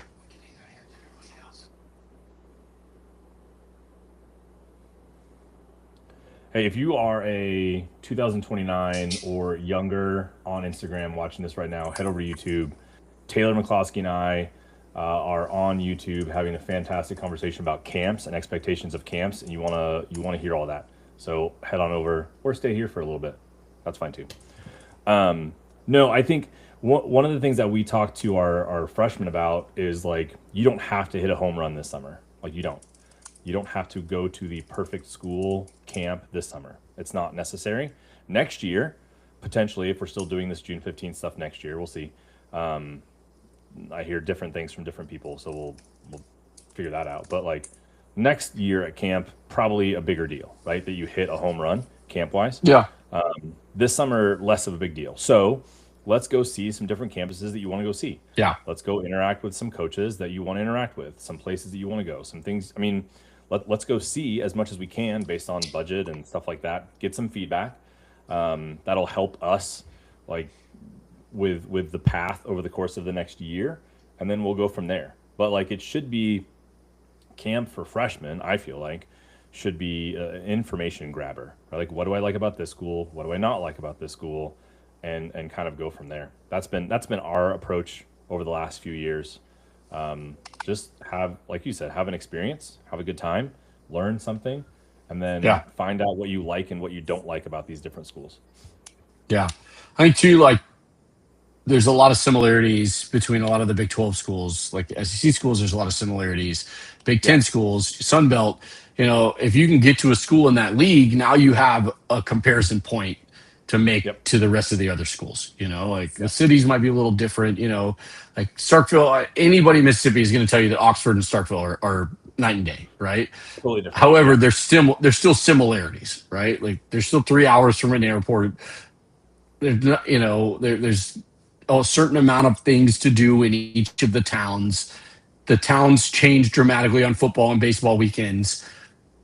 There's a lot of things you can still compare about those places. If you've been to Alabama or Auburn or Georgia or South Carolina, they're all similar. Yeah. Obviously, like there's some differences, but some of the towns they're in are a little bit better.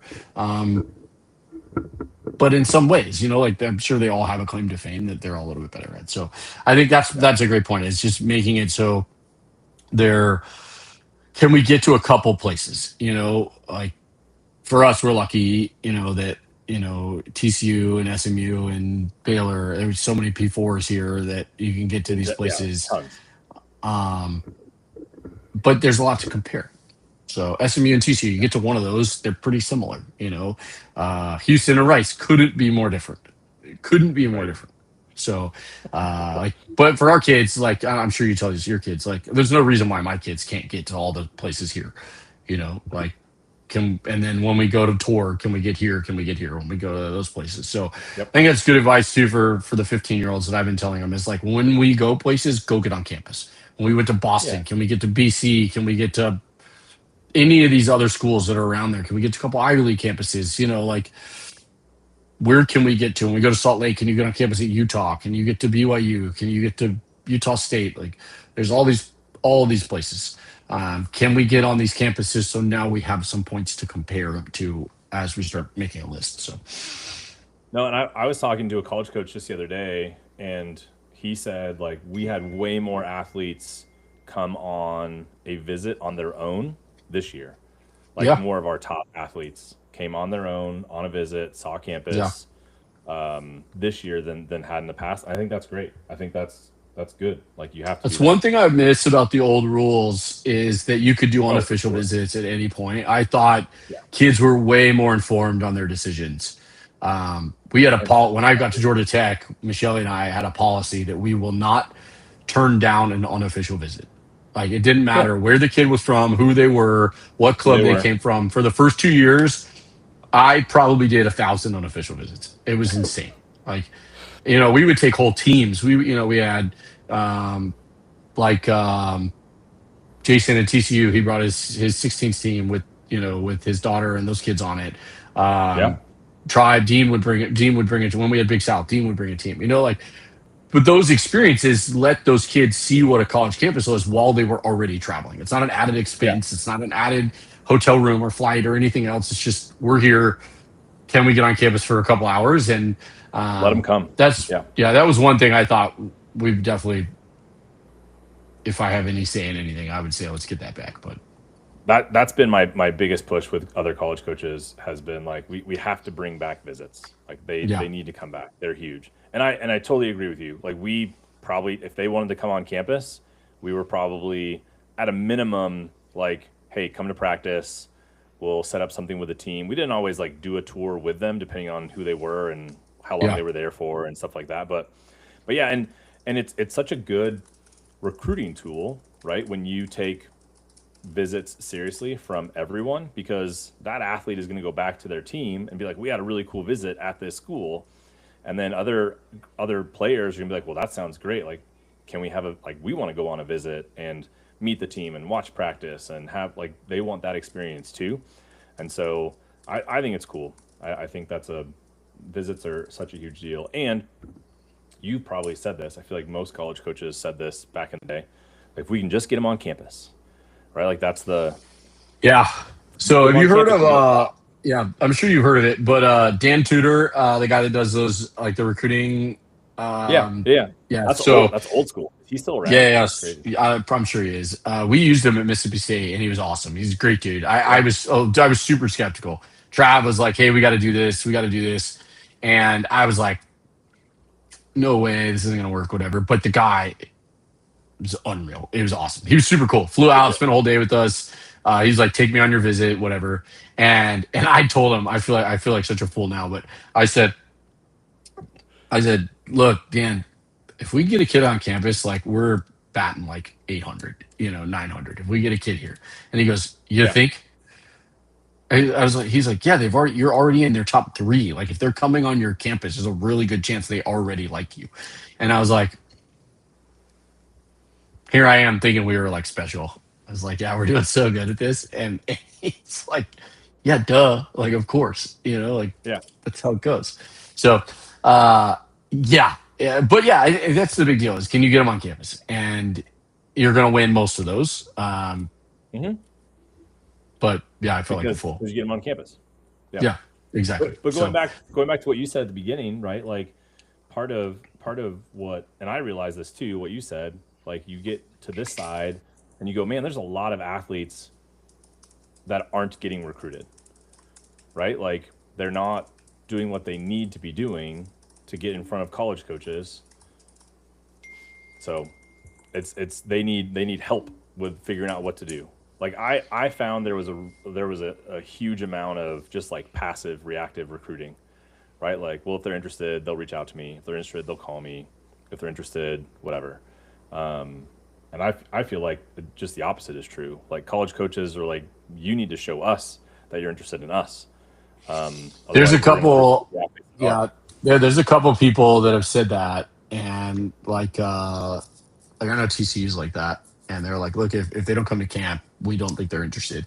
And Yeah. somebody else I talked to yesterday said the same thing. And I was like, okay, that's fine. Like, it's totally okay. If Well, that's your mindset, there's only whatever. And it's working for them. They're doing a great job. So, who am I? Like, I didn't feel like in Houston we could do that because we didn't have, there wasn't a huge draw for us to get kids on. Like kids weren't just coming to our camps. We didn't do overnight camps. It was kind of impossible for us to do overnight camps. Like a place like Baylor, they've got kids that, their alumni base is totally different, yeah, totally. So like they've got kids coming to camp all the time. So um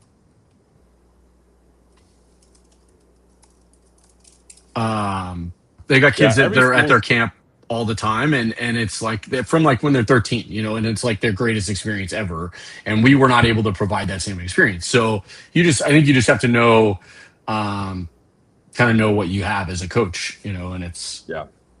yeah. Well, and sometimes you have to pursue different athletes, right? Like if you're looking for different things. I mean, I've always said, and maybe I'm, I don't know, not special, but like a unique situation based on where I was. Like I felt like we could probably recruit the kids that just showed up at camp, and we would have probably been okay. Like we Yeah. would have Oh, been absolutely. middle of our conference, right? We weren't going to win with the athletes that just showed up at camp. Like we had to work Yeah. extra hard to get the athletes that are going to push us to the next level. We had to work really hard to get them to camp. But uh, some of these schools, they can just recruit based off who comes to camp, and they don't necessarily have to do more than that. Yeah. So Oh, absolutely. Yeah. No, I totally agree. And you can be middle of the road. You do it right, you can win your conference every 4 years, and then you get renewed, and you're great. So yeah. Any big plans for the rest of the summer for you? I don't know. The idea of flying with a 1-year-old makes me incredibly Ooh, uncomfortable. We okay. we did it when she was younger, but um, I'd like to get to Florida. My brother and his kids are there. Like tons of people I grew up with are still home in Jupiter, so I'd love to do that. My cousin lives in Germany, and he's going to be in the States for a few weeks at the end of July, so a little bit of incentive. He won't watch this, so I can say it. A little bit of incentive to get over to like the DC area to see them. Yeah. My mom's whole side of the family is kind of up in that little Virginia, DC, North Carolina corridor area. But like, am I going solo? Am I taking everybody? That's the hard part. Yeah. So wait till you have So four. Then when you travel with yeah, four kids, see what you want to do then. that sounds expensive. What? Yeah, you guys are probably just road tripping Just though. just the food. Just the food is expensive. Oh God, yeah, Like that sounds like a I disaster. spend $300 at Costco and I'm not even trying. Oh well, that's easy. I can do that. We Well, just got off so like, formula though. Getting off formula is like the greatest thing that's ever happened to us. yes, yeah. That's just food. Like I'm just talking about food, like spending $300, and we go probably a couple times a month. It's bad. We just eat a lot, man. They're getting big. Yeah. Yeah. That's crazy. So, well, hey, man. Well, thanks for hopping on. Yeah, dude. Don't Super sweat. appreciate the time. Yeah. And Love chatting with you. yeah, no, I'm appreciate your perspective leaving college coaching all of 5 minutes ago, and I'm glad you're liking being on this side Oh, it's been and great.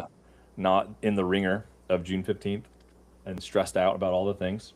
So Yeah. appreciate the insight on Absolutely. camps. Yeah. No You know? sweat, man. All right, dude. Have a great day. Hey, you as well. Try to stay busy. All right. Yeah. No, that won't be hard. All right. Later, bud. Thanks, Kellerman. Yeah, bye. All Bye. right. Bye. All right, guys. We are 2 hours in.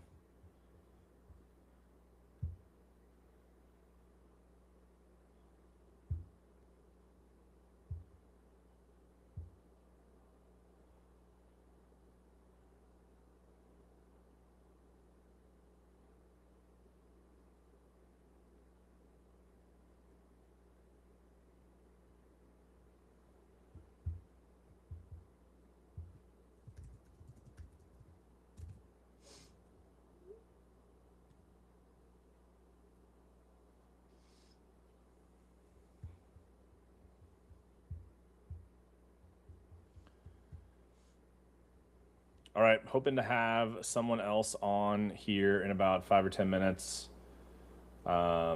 Hopefully. But yeah, any questions you guys have, go for it. Put them up in the chat. Like I said, we're here. I'm going to send a few texts, but stick around. I'll be here if you have questions. I'll come back on and answer those.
Okay, here we are. It's noon.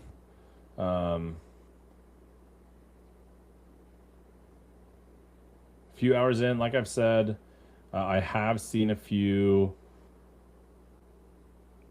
offers on social media.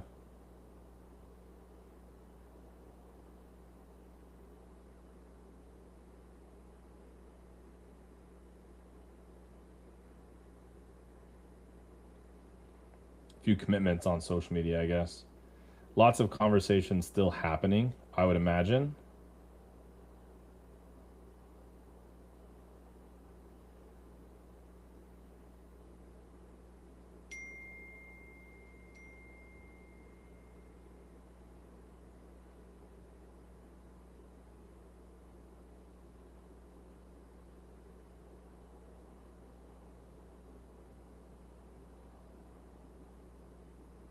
Just seeing if I can see any others on social media. Like I said, I've only seen one.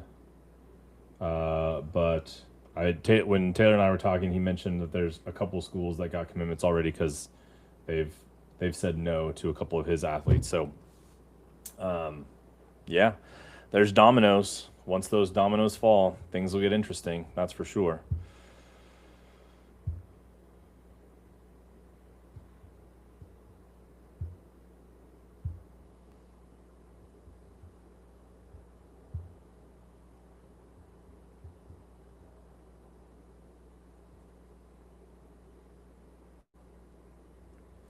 Again, if you have not already subscribed to our newsletter, I would encourage you guys to do that. There is a link up in the comments from me.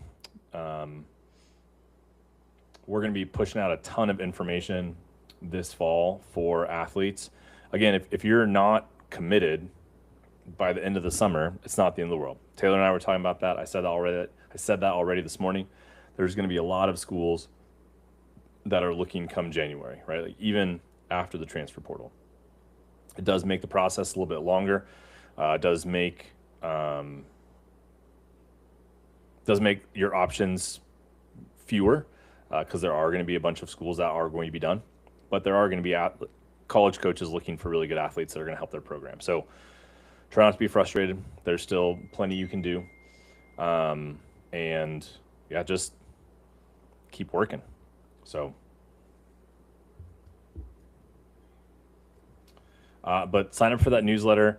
We do have a couple paid options on that newsletter. The newsletter itself is free, but we do have a couple paid options. We do have a needs list that we update 3 times a month on the 1st, 11th, and the 21st. That needs list is included in that newsletter that we send out every week. So we're sending out directly to you, but it is in sort of a paywall portion of that newsletter that you have to be subscribed to get. The other option that we have is we've been posting now for about a month, weekly tasks, goals, tips. And so it's a little bit more in-depth, a little bit more info. And then based on your class, we're giving you weekly actionable items that you can do, okay? Things that you need to do each week, things that you need to be doing each week.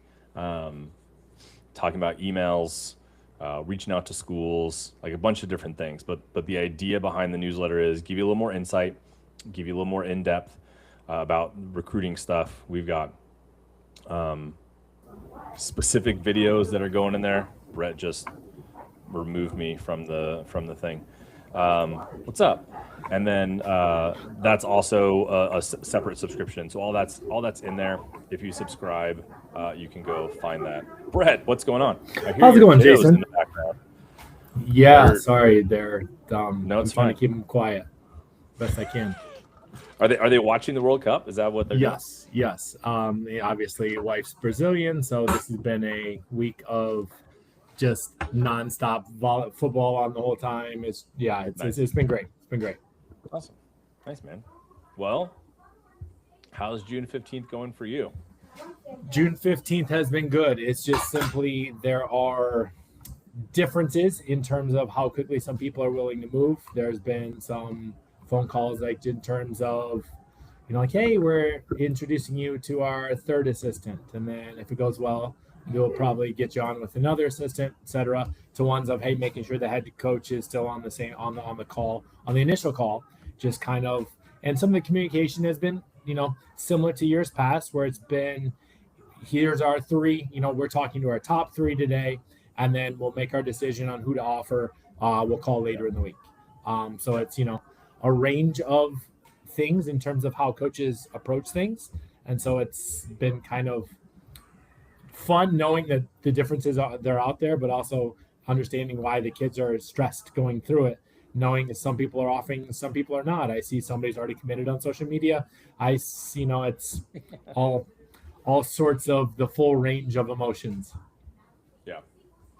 No, and I think one of the hard parts just for me about June 15th is, right, like our perspective is so different because we did this last year, we did it the year before. But for so many athletes and families, right, this is the first time they're doing it. It's the only time they're doing it. And so they're looking at it from this lens, and it's hard to give them that perspective of like, this is normal. Like, all this is happening, this is normal. Like last night, I said on the Q&A, I said, like, how many of you are like stressed and anxious about tomorrow? And they're all like, me. And yeah, that's normal. Like, it's totally normal. Like, it's not bad that you feel anxious and stressed. Like, it's normal. Every athlete that's gone through this the last 6 years has been stressed and anxious about June 15th. And so you shouldn't feel like bad or weird about you being stressed. It's totally normal.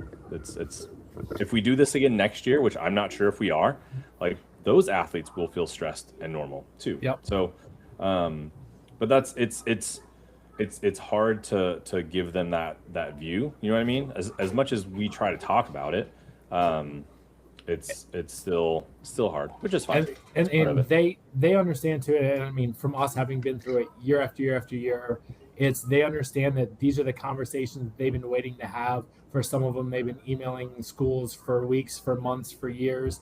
And this is the conversation they've been waiting for as a chance to potentially join that program.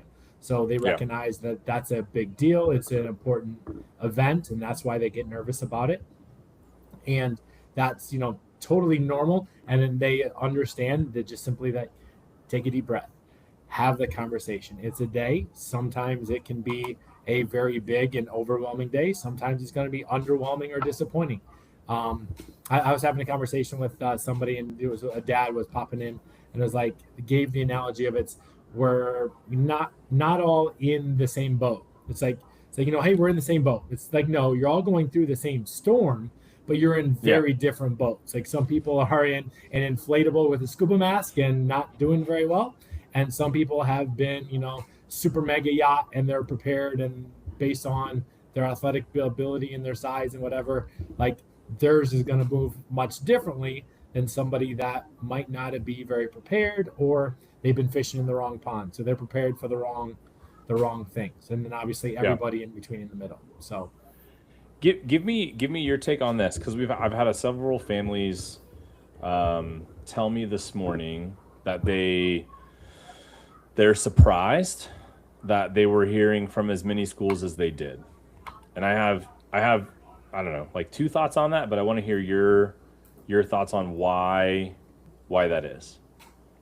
So my take on it, based on conversations that I've had with coaches at the last couple of showcases, was they typically work in, a lot of times, and we've talked about this and how you hate the term of like the tiers.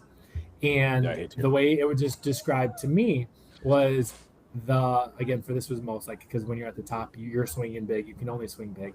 But for everybody else, and the reason that more people might be hearing from different schools or more schools than they might normally be, is like, they're going after the ones like, hey, that very top tier is almost like they're a reach athlete for the schools. Like, instead of the athlete as a reach school, these are the reach athletes, where if they come to you, they're probably going to be freshman player of the year, All-American, all-conference, like have a major impact, where it's a no-brainer. But it's probably not going to get them, but we're going to reach out to them because they can't say yes unless we offer. Yep. And then there's the target ones of, this one person can come in, they can contribute, they can help us, and they make us better. And then that's where a lot of the coaches are spending their time in those two. But they're also working at that third tier, which is they can be in our gym. They don't necessarily make us better, but they don't hurt us. They're similar to what we have.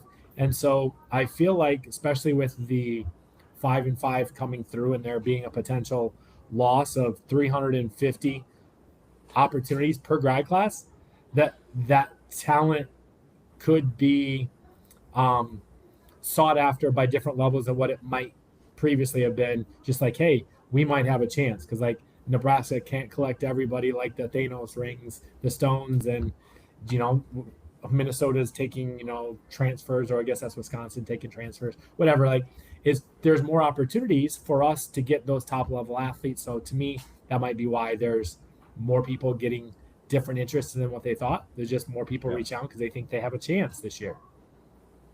Yeah, I think I was trying to there's a couple of different things, and I've said, like, in the past few years, I feel like one of the reasons why this process has sped up is because I think more and more college coaches are getting better at it, and they're getting better at communicating. They're getting better at saying, like, hey, we actually have interest in this athlete, versus not saying anything, right? Like, the information that I'm getting now from college coaches, I was not getting 6 years ago. And I think that's just because more people felt comfortable basically breaking the rules, which is, again, fine with me. Taylor and I talked about that earlier. Like, I don't care about the rules. They don't apply to me anyway. So I'm just trying to get information to kids. You want these kids to come to like a June 5th camp, like, you better give me some information about it, right? I do think, though, that there's still, like, I think there's a bunch of schools out there that keep a lot of things, like, close, and they're not necessarily divulging a bunch of information. So when when the family hears from a school that they weren't expecting, like, I wonder how much of that is because that school just wasn't really communicating their interest as well as maybe they could have. Not that they have to do it in a certain way, right? But, like, they probably could have communicated their interest a little bit more or better. And maybe they just didn't, which is fine. And then the other thing too is, like, where are college coaches drawing that line, like you said, of tiers, right? So the email that goes out that says, hey, we're looking forward to getting on a phone call with you, right? Versus the email that's going, or the text that maybe is coming in and saying, hey, can you call us today, right? Like, there's potentially some variables, like how many schools are going, okay, we're going to target these kids right away, but we can't ignore our, I hate to say second tier, but like our second tier athletes, and we schedule calls with them maybe like Thursday, Friday, and we try to get on the phone with these. Like, how much of that maybe is that happening? And that's the hardest part, is because just like we're talking about evals and UA don't mean a school's interested, right? That watching your film, clicks in your email doesn't necessarily mean a school's interested.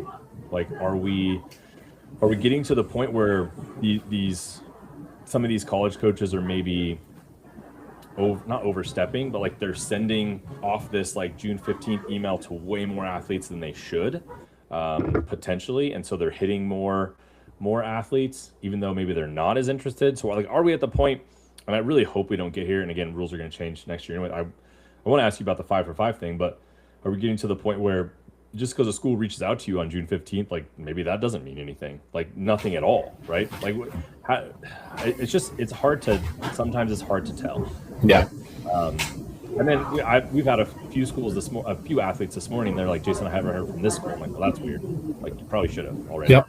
It's on information that we know, right? So yeah, I feel like it's a little bit all over the place this year, but yeah, I feel like that too. Like, there's been a range of conversations already of, like, as much as coaches are able to communicate before June 15th, sometimes all the signs can be there.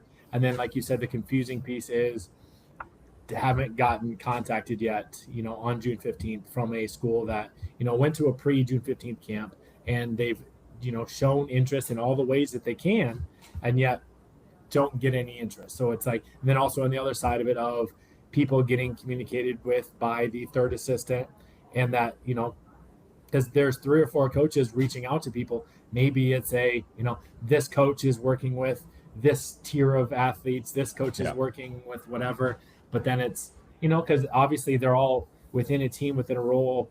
You're looking for, like, you might not have a full 18 scholarships. So you have one coach going after, like, if you need 2 pins in a class per se, one coach might be targeting the one that you're projecting as a starter with a scholarship, and maybe another coach is targeting the list of athletes and kind of curating the interest and continuing conversations from the athletes that might not be a starter or not projected to be a starter, but someone that has good culture, works hard, and is a good program player, but then also might be on a non-scholarship offer. So it's like you have different coaches kind of targeting different roles within what they're looking for. So that could be something in the difference too, kind of based on my feelings on things that I've heard and seen so far this year. Yeah, no, that makes sense. It's definitely interesting because I do feel like, and I've said this. I have a small wager with a college coach about how many athletes are going to commit between now and August 1st. Because I went high. Like, I went on the trend going up, like not the trend even like leveling out a little bit, and like maybe like 10 more kids. Like, we're going to go faster. Like, just still go with the trend. Yeah. I won't tell you my number, but and they said less. And so I'm the over and they're the under. And so we'll see how it pans out. But I think my basis was like 330 athletes committed between June 15th and August 1st last year. Okay. Which actually, no, I take that back. I think it was between June 15th and like July 25th. Like, so it was a week before, like it was a week before August, and we were already at 330. And so I went higher than that. So we'll see. I've got I think Volley Talk is the metric that we're using for that. I think Volley Talk is supposed to be keeping track of all that information for me. Somebody who's got time for it. I'm glad somebody does. Yeah. I mean, I guess I could if I cared that much, but I don't care as much about all the specifics. So I care about my athletes, and you care about your athletes and them getting committed. And it's like, as long as you're 1 of 1, or you're 10 for 10 or whatever it may be. And that's something too of, it's not all athletes, and I've shared this with them in my athletes in the preparation for this. So you're going to see the ones that commit on June 15th, and then you're going to see a lot of them that commit. But there's more athletes that commit after this first wave than those who actually do. So it's sure. If you say 330, that's to me that's roughly going to be the new average of per class in the 5-year standard. So that's going to be the class average of, hey, D1 filled their class. And so now everybody else. So, because usually it's not the Division II, it's not the, NAIA or D3 that's committing early. It's all of the big time Division I commits. But I know that there's not, that's not the end of it, because we just had a young lady who's a junior, so 2027, commit to a Division I program a month or so ago. It's like, so there's obviously still some out there. Right. Yeah. But I'm really interested to see how this whole thing kind of gets changed by, that 5 and 5 passing, and just kind of from there, Yeah.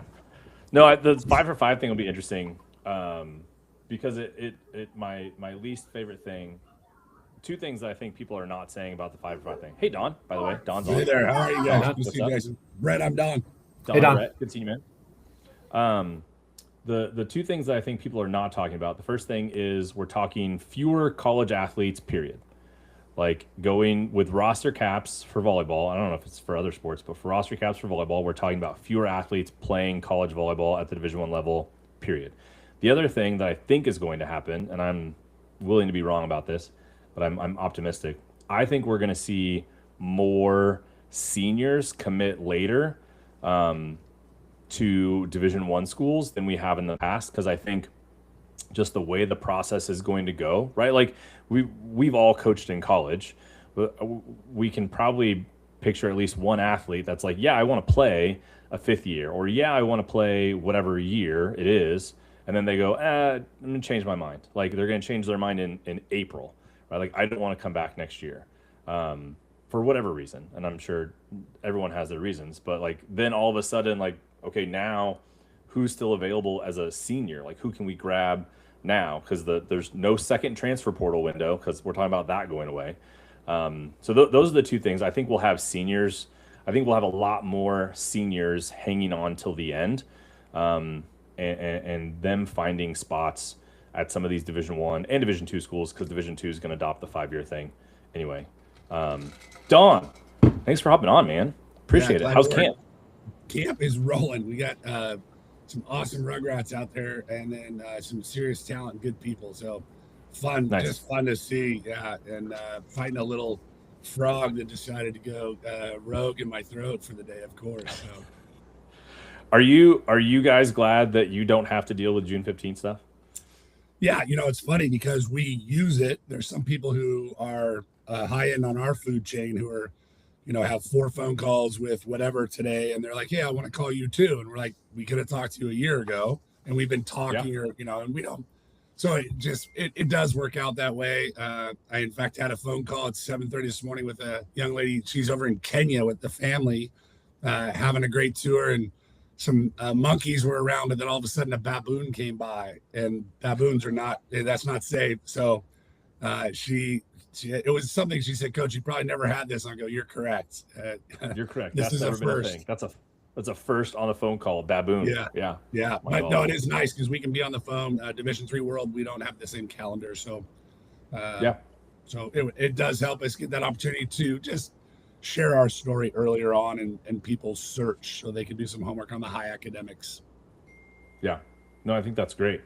It's definitely something that is an advantage to you guys, in my opinion. I know, like it might not always pan out, but like for you to be able to get on the phone and have interactions with athletes sooner, I think at a minimum it helps them, right? Like understand the process a little bit more and understand what they're getting themselves into as far as recruiting, having a conversation. I just think it's beneficial. And I know I was talking to Taylor about it earlier, and just the ability for athletes to get on the phone sooner, the ability for athletes to go on visits, unofficial visits, even see campuses, is such an advantage. I think from my perspective, I help a lot of athletes in the sense that I've been at 2 Division Ones, head coach, assistant coach, Division Ones, been at the highest levels of Division III for a long time, so I can give perspective. There's times I'll say, "Okay, I'm going to take my selfish recruiting you had off. What's in your best interest about who are you talking to and why?" And if you're not hearing from them in this way at this point, an invite to camp is not recruiting. Just some of those simple basic things. But in their freshman and sophomore years, I'm allowed to, "Hey, just give me a call, and your parents, you guys can hop on the phone." And so I would rather have information shared. I don't need to keep any of this stuff, right? I want it shared and out there for athletes to be as informed and parents to be as informed as they possibly can be. And you've been on the club side too, right? So you have that perspective. Correct. Yeah, I started Club West, which is now Forza One in California. When Jenny Kruger, Luke Kruger started Austin Skyline, I helped start that. Now 10 years ago, and and I was the coaching, help recruiting, and all that stuff. It was so I feel like I like to think of myself as Switzerland. Yes, so there's gonna be a time where I'm gonna be like, "Hey, I'm talking Southwestern," but I want people to have good quality information to then have an equal playing field in their recruiting process and know what they're doing versus trampling in and feeling like they're getting beat up along the way. Well, that's one of the things that's interesting about what I am hearing from some Division I coaches about the new recruiting timeline that they're doing, because we're talking about no verbal offers, which I think that's a terrible idea, but like no verbal offers until like July of your senior year, which I don't like the idea in general, but the notion that like that puts Division I schools almost on the same timeline as you guys, not all of you, because I know you do recruit juniors, right? But like it puts a lot of the athletes that you're going to be recruiting, a big portion of them are going to be potentially waiting to hear about offers from Division I schools, right? So like it puts Division I, Division III almost on the same timeline, not exactly, but at least similar. And I don't like that idea. Yeah. Like I think that makes it harder. I think. I'd be curious to your guys' thoughts. Yeah, I think there is definitely an advantage to it being broken up a little bit differently, like especially for those athletes that are considering, I want to play volleyball at the highest level, but I want high academics. Well, there's only a handful of those Division I high academics, that are also high level volleyball. But then, maybe you're second or third on that list, and then now you shift to later. You're not having to choose, at the same time from those offers, like as a sophomore or early as a junior.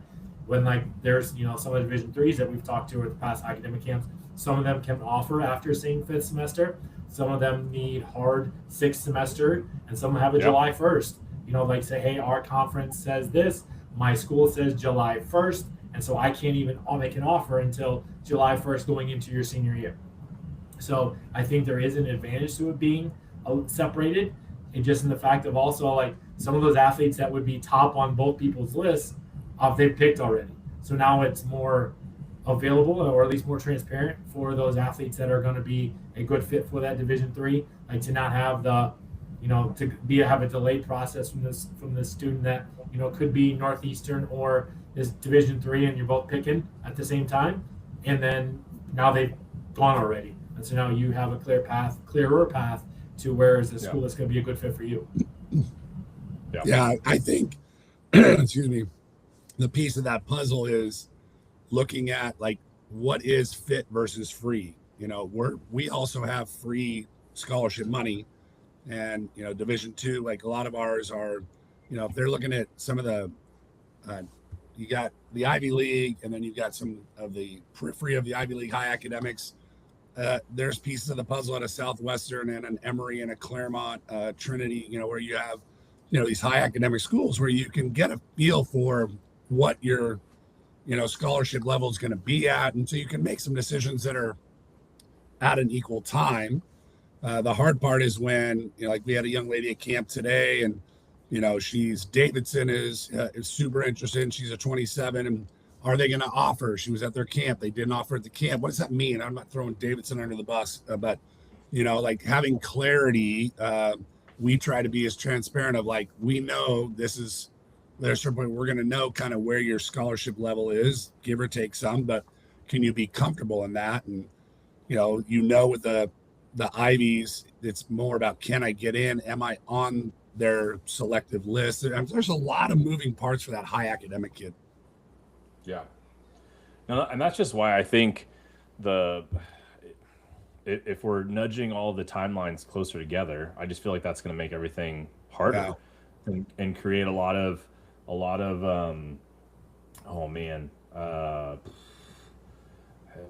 there's a word for it, but these athletes and families, they're going to know less than they do even now on June 15th, right? Because everybody's going to be hanging on. No one's going to tell anybody no, because we don't know. We don't know what's going to happen. And well, then the other piece, another big piece of this is schools that you have Division IIIs that don't have grad school. And I think if Division I, Division II go to 5, we're going to go to 5. And my conversation with other colleagues and ADs and people that I'm professional relationships with, and if we have 5 years and you don't have grad school, then what do you do? Okay, you can double major, but usually a double major type kid's super smart, and they're getting out of here in 3.5 normally. So now, why do we even need a 5th? So that's going to be an interesting piece of the puzzle for some of the high academics. And I've had conversations with schools too, about that 5th year costing the programs more money, because undergrad costs a certain amount, grad school costs double. So it's do we even want to keep the athletes for the 5th year, or use that same money on 2 athletes in the class, in coming in? So it's almost you like the Division II or the non-full D1, have that the dollar amount. It's, do you spend that money and save that money on? Do you spend it all every year, or do you have to set that extra aside to account for that athlete taking that 5th year of grad school? And with the portal changing, depending on how many times with coach leaves, that piece, it's not like you're just going to leave and like NYU had during COVID, when the COVID year, they had great grad school. So all of a sudden you've got a Pepperdine grad going to NYU. Well, that makes them better. And you got them for 1 year. But now in this deal is not quite the same, depending on what the transfer rules end up being. It's like a COVID year every year now, maybe. Yeah. And that hurts. I really feel bad for the 28 class. I feel like they're kind of caught in the crosshairs. 27s, maybe it'll affect as much, but we don't know yet because we don't know when it's going to pass. But well, that's what I've been. They've got to vote on it first, which they haven't even taken a vote yet. They're supposed to do it next week. They have to vote on it. They actually have to vote to pass it. Meanwhile, like I know several schools that have told several of their 2027s, like, hey, you don't have a scholarship anymore. And like we've had kids, I'm sure we all have either heard or had athletes that have had to decommit from a school and then start looking again because of this 5th year thing. So it's super interesting. Obviously lots of variables, everything's speculative until we actually get some rules passed. And then I've been like what you said, Don, like Division I passes 5 years. What's Division II going to do? I assume if Division I passes it, Division II is going to pass it. And then what does Division III decide to do? Do they want to get in the same boat or just be different? Yeah. Right. And I think ultimately it does, the NCAA wants out of litigation, right? They want out of rules. Yeah. They want to, I get it. And so Division I is going to do it. And I think, and Division IIIs for us, we want people. Heads and beds is how, a lot of schools, there are not a lot of schools with massive endowments, right? So if you can get a young lady or a young man to come to your school, and then I've got 5 years of heads in bed, their head here, then that's a better business model. So I can't imagine a president and a board of trustees not going, let's go to 5. Yeah, it'd be interesting for sure. So yeah, and then because like you mentioned about 27s, like there are still a handful of 27s, high quality 27s that are still looking, right? Like I have a young lady that was told by a coaching staff change that happened in the spring. We're not going to be sticking with the athletes who are committed to the previous coach who got fired. So need to open things up again, and that's tough. And then you're talking to schools about it, and they're saying kind of like you did. If this passes, we're going to have a tough conversation to figure out which one of our 27s we're going to have to say no thank you to, because just because like this 5th year middle, she's going to be a 4-year starter, all conference, whatever. We're going to keep her. But then there might be another senior who gets a 5th year that maybe is just a role player that maybe we don't invite her to keep her 5th year here, and then we give that scholarship to somebody to that senior that was that the replacement middle per se. Right, in that scenario. So like that is someone else loses the scholarship, or somebody just gets invited not to take a 5th year there. Said, hey, love you, we'll help you go anywhere you want to go, but your 5th year isn't going to be with us. And so that can be, depending on if and when it happens, those conversations, there's going to be some tough conversations on that side of it. And you feel like for the girls that did the right thing, they chose the right school, the good fit for them, and then now the rug's getting pulled out from underneath them. With at that point, is there still an opportunity for them to go somewhere, or do they have to go the junior college route, right, to get school paid for, have an impact, and then transfer again? So that's going to be a lot of pivoting. I feel like coming in the next couple months potentially. Yeah, I'm interested to see how it all kind of shakes out, but we'll see. Yeah. Hey, I have to go yell at my kids really quick. So give me a second. Already did that. Yeah. So how has the June 15th kind of conversation been for some of your athletes? Has it been super fast with some people moving forward, or more of like a pause, get to know, get to have conversations, and then decisions to be made later? Luckily for us, we have enough that we've had deep relationships, conversations we've seen evaluated 3-4 times this spring.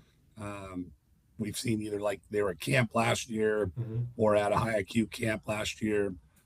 So I've worked with them twice. I've seen them 3 times. I feel like we're pretty far down the road, but those kids are also ones, most of the ones that we're deep down the road with have multiple high IQ division ones. You know, there's not a ton of high IQ division twos, but and then they have a few like outliers of you're like, wow, that is not high IQ at all, and they're just okay division one. I get it. Maybe it's closer to Auntie M and Uncle Louie or whatever, so it's in the mix. So it's a light load for us. It's really trying to. There's a couple of people where it's just like they want to stay in touch with us and let us know that we're in their mix, which is great, you know. So but we're not urgent. We're not throwing out, you know, free cars right now. So it's nice. That's the one beautiful thing. We can get to know the human. Yes. We can get to know the family.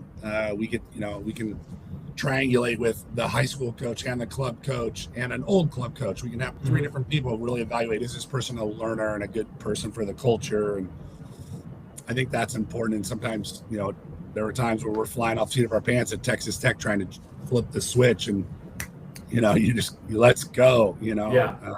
So it's nice to be able to look for the right adults, the right growing, maturing woman athlete. Yeah, because that culture piece, that's a question that, you know, as athletes, I'm sure they ask you all the time, and as our athletes, as we're guiding athletes through, asking about culture is a very important question. But, you know, it's that generic thing of what's your culture like? It's family. Well, Jerry Springer exists because of dysfunctional families. So, like, that's not a great reference point. But, like, so you, like you said, you're asking questions about how are you as a learner, as a leader, and, you know, with adversity, how do you fix things? Right. What sort of those questions are you asking athletes in terms of when you're getting on the phone with them about, like, the culture piece? Yeah, one of the things that I think is important is, you know, share a story of success and how did you share that with your team? Like, joy grows, joy multiplies. And then when you have struggles, you know, like last year I was really helping. It was a friend of a friend, and their club team was super struggle. We were recruiting someone, and like, how do you handle that communication about, you know, these are things we do in our program, but here how it might work with your club team who's going through some strife. And it really helped us enlighten ourselves about how this young lady, growing, maturing woman is going to handle communication struggles and relational struggle. So we try to ask, like, what are examples of the successes and how you share it, and you have some struggles, and then how do you try to dig into that to heal it or clear it up, make it, you know, efficient in your learning process. So we try to dig into that because I had an old Sue Gazansky, old friend, a great woman, great coach at Riverside. And one time she said, we're really young. And I said, do you like your freshmen? Do you like getting in the gym? She's like, yeah, they're good women, good people, good humans. And I'm like, then go coach them, you know, have a good year, whatever. You know, if you have people you enjoy, it's going to make the gym way better. I had a coach that I worked for many years ago, Ryan Meek, and he says, baby shark is still a shark. Like, they're born, you know, they're born swimming. So just the fact if you have freshmen, that doesn't mean that, you know, you can't, like, they're just not as experienced. It doesn't mean they can't have this tool set, the mindset, all the right things. They're just not grown and developed like your upperclassmen are. But like I said, baby sharks are still sharks. Yeah, so, and then sometimes we won a national championship with 3 freshmen on the court, and they were playing like, yeah, this is fun. You know, there's no baggage, there's no scar tissue. Some of that relational stuff you get, like, if you can get them and really develop how to communicate, how to talk about, you know, we say Matthew 18, go to the source, take it to your captain leader, take it to the church, or take it to the team. You know, like, if you can teach them really good skill sets about going directly to the source and how to deal with conflict, that you were late yesterday and it hurt me because I couldn't do this with our pre's and our warm up and this and that, and they're starting to handle those things. You can help and teach. So and then all of a sudden they're like, oh yeah, this is really helpful, and now I can be more direct and more honest, and they don't have scar tissue of it, having gone through pains and struggles. And sometimes your baby shark is the one that really needs to learn how to swim, right? Like, sometimes it's that kid that you're letting make mistakes, maybe more than you would other players or athletes, because you're like, this, they need to learn, like, they need to grow, they need to figure it out, and those athletes have to take their bumps a little bit. So sometimes, I mean, I remember watching on film a team that we were playing against and watching, like, them conference matches, and seeing this coach take this freshman out, and I was like, oh no, like that's the kid you got to leave in, like you got to leave her in, like you got to let her push through and have some perseverance and figure it out. This, I mean, not my athlete, right? But like, right. Sometimes those young athletes, you got to let them go through the growing pains, and not let them out. So. Yeah, I'll give you a funny reverse story of that. We had a setter back in Laverne. She was a world-class figure skater. She was a lefty and just an athlete, right? And she grew a little bit and just got out of ice skating world, but she was a jock, just an athlete. And so her freshman year, I think she's going to be our starting setter. We go in the alumni game. I kind of have a in-house rule of freshmen don't start set one in the alumni game. They're going to get into set two. It's kind of an earned path. Anyway, so our best team, set two, she goes into set and she doubles the ball. Doubles the ball, doubles the ball, doubles the ball, doubles the ball. I mean, she's like on her sixth double in like 20 sets. Yeah. So we call it down. I'm thinking like, as what I was still young enough, this was 20 years ago now. I was like, what would I want? I want to figure this out. I want to work through this. I know she's watertight. She's tight as a frog and nervous, and we're going to be good. We ended up 2 years later, she was our opposite. She never said again. Never said again because I feel like I let her get into a weird headspace. And anyway, it ended up we lost in the national championship as her junior year, and she led our team in kills and hitting percentage. So that's how good of an athlete she was. But it was like back to this point of the young shark. You want to let them swim with some level of that's the direction we're going. But I do love, I feel bad that she went, not so much. But I'm done. I'm done after she's like, this. I can crush the coconut now. I'm just going to take big swings, and I love stuffing it, but I can't. Anyway, that's the reverse of giving guidance to that young. So the young crew, like this, back to like what we're doing here, you're going to have some schools where you're not going to have a lot of babies because you could have a lot more fourth and fifth years hanging around. Well, no hate on SMU at all, but like that's what Sam came in and did at SMU was let's grab a bunch of 21-year-olds, 22-year-olds, have them all start. 22-year-olds playing against 18, 19-year-olds. It's a big difference, and you're more successful. I mean, obviously they're really talented, older athletes, but they were older athletes, right? Like they had been through college, they had played several seasons, experienced, and so. I mean, yeah, it makes a big difference when you don't have the baby shark nerves, right? And or like having a freshman setter, we won a national championship with a senior setter and three freshmen. Three freshmen were following the leader setter, and she could deal it and run in the right places and get people in the right situations. But ultimately, I think having that wisdom, there's no doubt. I like this duality of you try to have balance. You don't want to have a class of 10 and a class of 1 or 2, and then only have 1 or 2, down the road.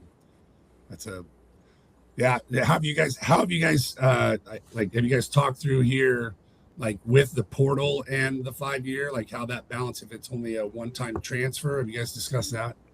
I got to take off. I just wondered. I got to. There you go. Appreciate you. Yeah. Thanks, Don. It'll be interesting with when all the rules kind of combine. Okay. And we do new recruiting legislation plus 5 years plus transfer portal stuff. It'll be interesting to see how that all ends up kind of playing out in the end, because it's all going to be combined into one massive like rule change. So it'll see. I hope people begin to I hope more questions like with this, because I feel like if it's a later decision, I think they're going to be more wise. You talked about juniors and seniors maybe waiting a longer period, which I like, and then really trying to find that fit. I hope that people are like, go find your resources. Find a Jason who you can call at Parallel Recruiting and say, how does this work? And really get your homework done, or a coach and club that's been around all levels like myself, whatever. I don't know your whole story, Brett, but it's like, find places where you can really get your resources to, make that fit a fit that is a place you want to go. And I get, we all want to dream too. Like, we have people that's okay. Like go taste the dream and know you have an open door to come back to Division III. But But really, I hope, because I think without some of this jump and fly, like, find a home. So anyway, that's my soapbox, and good to see you guys. And you as well. Great talking with you, Don. May the 15th be a wise and good day for people. Thanks, Don. Good seeing you, man. All right, take. Yeah, I think it'll be interesting how all the rule changes play out, and yeah, I mean, you and I feel like agree with this as we kind of. I'm in a 1 o'clock. I'm done. I need a break, but yeah, the whole idea of like finding a good fit. Mm-hmm. I think that's one of the hardest parts, and I sort of joke about this, but I do these recruiting seminars with all these teams throughout the year, and especially at the beginning of the club season. Like, a parent will ask me, like, "Hey, Jason, will you give your feedback or input on where Susie is going to be a good fit?" 100%, I'll do that. But like, you have to ask me the question, right? Like, I'm not just necessarily giving you my opinion, because you might not want to hear it and you might not like it. And so I if you ask me, then I'm happy to do that. And I sort of joke, and I tell parents this too now, like, I'll hear from one family per team, maybe at a max, that wants that input and that feedback. And it's a little bit, I don't know, it's frustrating, I think, in some ways, because it's like, man, we could be steering you in the right direction, right? Versus going after these schools that maybe aren't going to be a good fit. So I don't know. It's definitely the goal. It should be the goal of finding a great fit. We're I told a family earlier, like, level of the school right now doesn't matter because we don't have offers, right? So like, until we get an offer and you want to compare level of school to level of school, then let's have that conversation. But like, we need offers, we need phone calls, we need to figure out the rest of the camp stuff between now and the end of July. Like, let's do all those things, get the offers, and then we can kind of go from there. So yeah, because our list before the communication on June 15th is just arbitrary. Like, we can have a list. Like, I always do the joke of, like, I was ready to commit to Ohio State for football, but then my friends told me, oh, they never offered you. I'm like, oh, shoot. Like, so them being number one on my list didn't matter anything. So, like, now that they get to have a conversation with the coaches, it's my best advice from this point forward is follow the interest. So obviously, if they've worked well, like whether they've listened to us or somebody like us in terms of where they should be aiming at, obviously there's the dream big in there and there's safety. You now reach out to enough schools of different levels where somebody's responding with interest. And so now it's like you get those emails, those phone calls, the pursuing conversations. That's where the next level of retargeting should be focused on, not those other power programs that I didn't reach out to this other school. Maybe I should now. If they wanted to talk with you at the highest levels, they probably would have by now. So like for me, it's take the interest and focus it. Like you get a mid-major communication, look for schools like them. You start getting the high D2s. That's where schools are finding your interest, because there's a ton of overlap between, that high D2 and that D1, that mid to low level. Like, why not go where they're interested in you? Like, have the opportunity to play. Right? Because you talked about this. You've coached at enough different levels where, like, NCAA experience at the Division I, First Division II. If you're not one of those top teams hosting, like Texas State, you're going to be a sacrificial lamb for Texas or for TCU or somebody. You have a 15-14 NCAA experience versus going to one of those top Division II and you're making the Elite Eight, the Sweet 16, and having a different kind of experience. So it's like that, to me, like that can be something different in fit, is like, what does your postseason look like, and are you contributing or are you watching? Because that's, because we can I'll be a fan of those big Texas volleyball games or the TCU or the SMU games, sitting on the bench and not playing, or watching on TV while you're playing somewhere else and you're actually getting to wear a jersey and compete for meaningful points. So that's and yeah, I mean, and going just back to the interest part, like if they're not interested in you, then it's not an option. Mm-hmm. You know what I mean? Like and these coaches at all levels, like they have athletes they're interested in, and they're going and pursuing those athletes. And so if you're not on somebody's list, you're not on the list. And that's, I think Taylor and I were talking about this earlier, like being a little bit harsh with athletes through this club season, as far as like who's interested, who isn't, where are you fitting in? Like, hey, you're not, are you getting emails from this school? No. Okay, then they're not interested, right? Like they got their list, they're moving on. Like, just, you have to go where there's mutual interest. You do. Like, that's what you need to focus on. And having a good experience. It'd be great if, like what you're saying, it'd be great if we were focused on where we're going to have the best experience versus what's the highest level, right? Yeah. Everyone wants to play at the highest level. I wanted to coach at the highest level, right? Like, I wanted to coach Division I. I wanted to coach against A&M, Wichita State, and like, I wanted to coach against those schools, which I did, and got my teeth kicked in. But I got to coach against those schools, right? But what's the best fit for you? Like, where are you going to have the best overall experience? That I think I would love for that conversation to have. I'd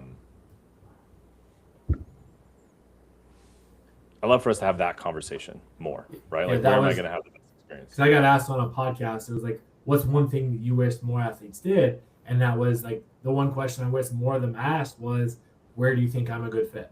Or what level should I target? And then it just speeds up that process of getting to where you're likely to play, and on the number of years we've had in it, in terms of what type of experience you're likely to have from the coaching staff, whether you're a starter or not. They take care of their athletes. It's a, it's not a, you're not playing for me, so you're out kind of situation. So I still think that as we move forward from June 15th, and even though coaches are allowed to talk to the players directly, I still feel that there's massive value in having someone like us on your side to know, like, this is their first time going through it. And the pitch that they get on the recruiting side of it, everything is beautiful. Everything is everything is shiny and beautiful, but that might not actually be the case, right? Or you're only talking to the athletes that the coaches point you to, which is their starters, the ones that are being taken care of, when really, what's everybody else feel like? Because, like 6 of the 18 played in a given time. So what about the other 12? Are you feeling treated well? Are you taken care of? Do you feel supported, like you have value? So asking those conversations, how to get them started earlier, and getting pointed in those directions, because we know a lot of places that if you go there, it doesn't matter what you do for them, you're going to enjoy your time there. So I feel like those are still very important conversations that can be had, even though coaches are now able to talk to them directly. And that's why I think, like, going back to the fifth year conversation and potential new rules, like moving everything to like this, you can't do a verbal offer until July. Like, one of the reasons I don't like that is, like, how many of these families are going to hold on for that long, right? Mm-hmm. And just how many families are going to hold on to Baylor, even though Baylor's not calling, you know what I mean? And so I like being able to whittle some of that down for families so that they can focus and engage with the teams and the coaches that they really need to, for sure. So, hey man, well, thanks for being on. Thanks for the invite. Great chatting with you. I got like 6 more minutes, but I think I'm gonna call it. It's been fun. It's been a good few hours, but yeah, good luck with the rest of the June and camps in July. You as well. And appreciate your time. Hope today goes well for all of your athletes. Thank you. And we'll have to do something like this again, for sure. I enjoy that, and get to have the conversations with those other people that I've heard and watched, and kind of chip in with the Taylor and the Rob, and yeah, that's fun. Hearing all the different perspectives on the things from. Well, I think I told you this before. Like, I have this software now. I'd like to use it. Yeah. Because we always have so many conversations about things, and then it's just a conversation, and no one else can hear it or listen to it, and so no one knows that, like, we're talking about these things. And sometimes I feel like we having a few more opportunities for families and parents, especially, not so much athletes because they're probably not watching this, but like more parents to be able to like engage in this conversation, because we, like you and I and people like Allison and Susan and Taylor and Michelle and like my Taylor and my Michelle that work for me and college coaches, like, we're all having these conversations all the time. And I think we don't necessarily always let parents into that conversation, right? We because so many times the conversations happen like in a convention center, and you talk to about 15 different kids, and then you see a parent, and you're like, you forget which conversations that pass along, so they don't always get that kind of insight. Yeah, that was last week for me. Like I've said all of these things, I feel like 6 times already this week. Mm-hmm. So if I already said it to you, like I'm on the phone with a family, like, did I already say this to you? Okay, good. I'm gonna say it again because I feel like I've said it, but maybe I haven't yet, right? So yeah, I think giving a little bit more, not even insight, but just a little more opportunities for some of these families to understand like these conversations and that it's being said, and not reading ESPN articles about recruiting because none of those people know what they're talking about, in my opinion. Yeah. So, and one hurdle that I have been facing this year is players that have been, and I love the concept of them looking up to the older girls who have gone through it, who went through it last year, and things that worked for them, but like not realizing that your situation is different than their situation. Yes. Like you don't have that 80-mile-an-hour jump top spin serve that allowed you to overcome any other mistakes you happen along the way, because you can go back and bomb balls, right? So like you don't have that. So you need to do things the right way. So that's been a difference this year in terms of the number of like I heard this, I heard that weren't helpful for their situation, but it worked for the other athlete previously. So I feel like that's been something where you share these conversations and the insight, because we're getting it from the college coaches too, and we have the luxury of having however many athletes every year share their stories with us. So you hear like, hey, this happened, and that ended up being that was a good thing, or that was a bad thing, or that that was a hurdle. So you can kind of share that evaluation piece with the parents and help them, give that advice and feedback to the athletes that they're working with, because they'll talk to their athletes more than we ever get to. So I think that's educating the parents with that. It could be very helpful. Yeah, no, for sure. All right, man. We'll go watch the World Cup with your kiddos. Yes. And all right. We'll chat again soon. All right. Thanks, Brian. Sounds great. Appreciate you. Hey, so before we sign off, again, sign up for that newsletter. I commented in the comment section. Thank you guys for watching. I really hope today goes really well. Lots of texting conversations. We've got a couple athletes with offers, which is fantastic. I love that.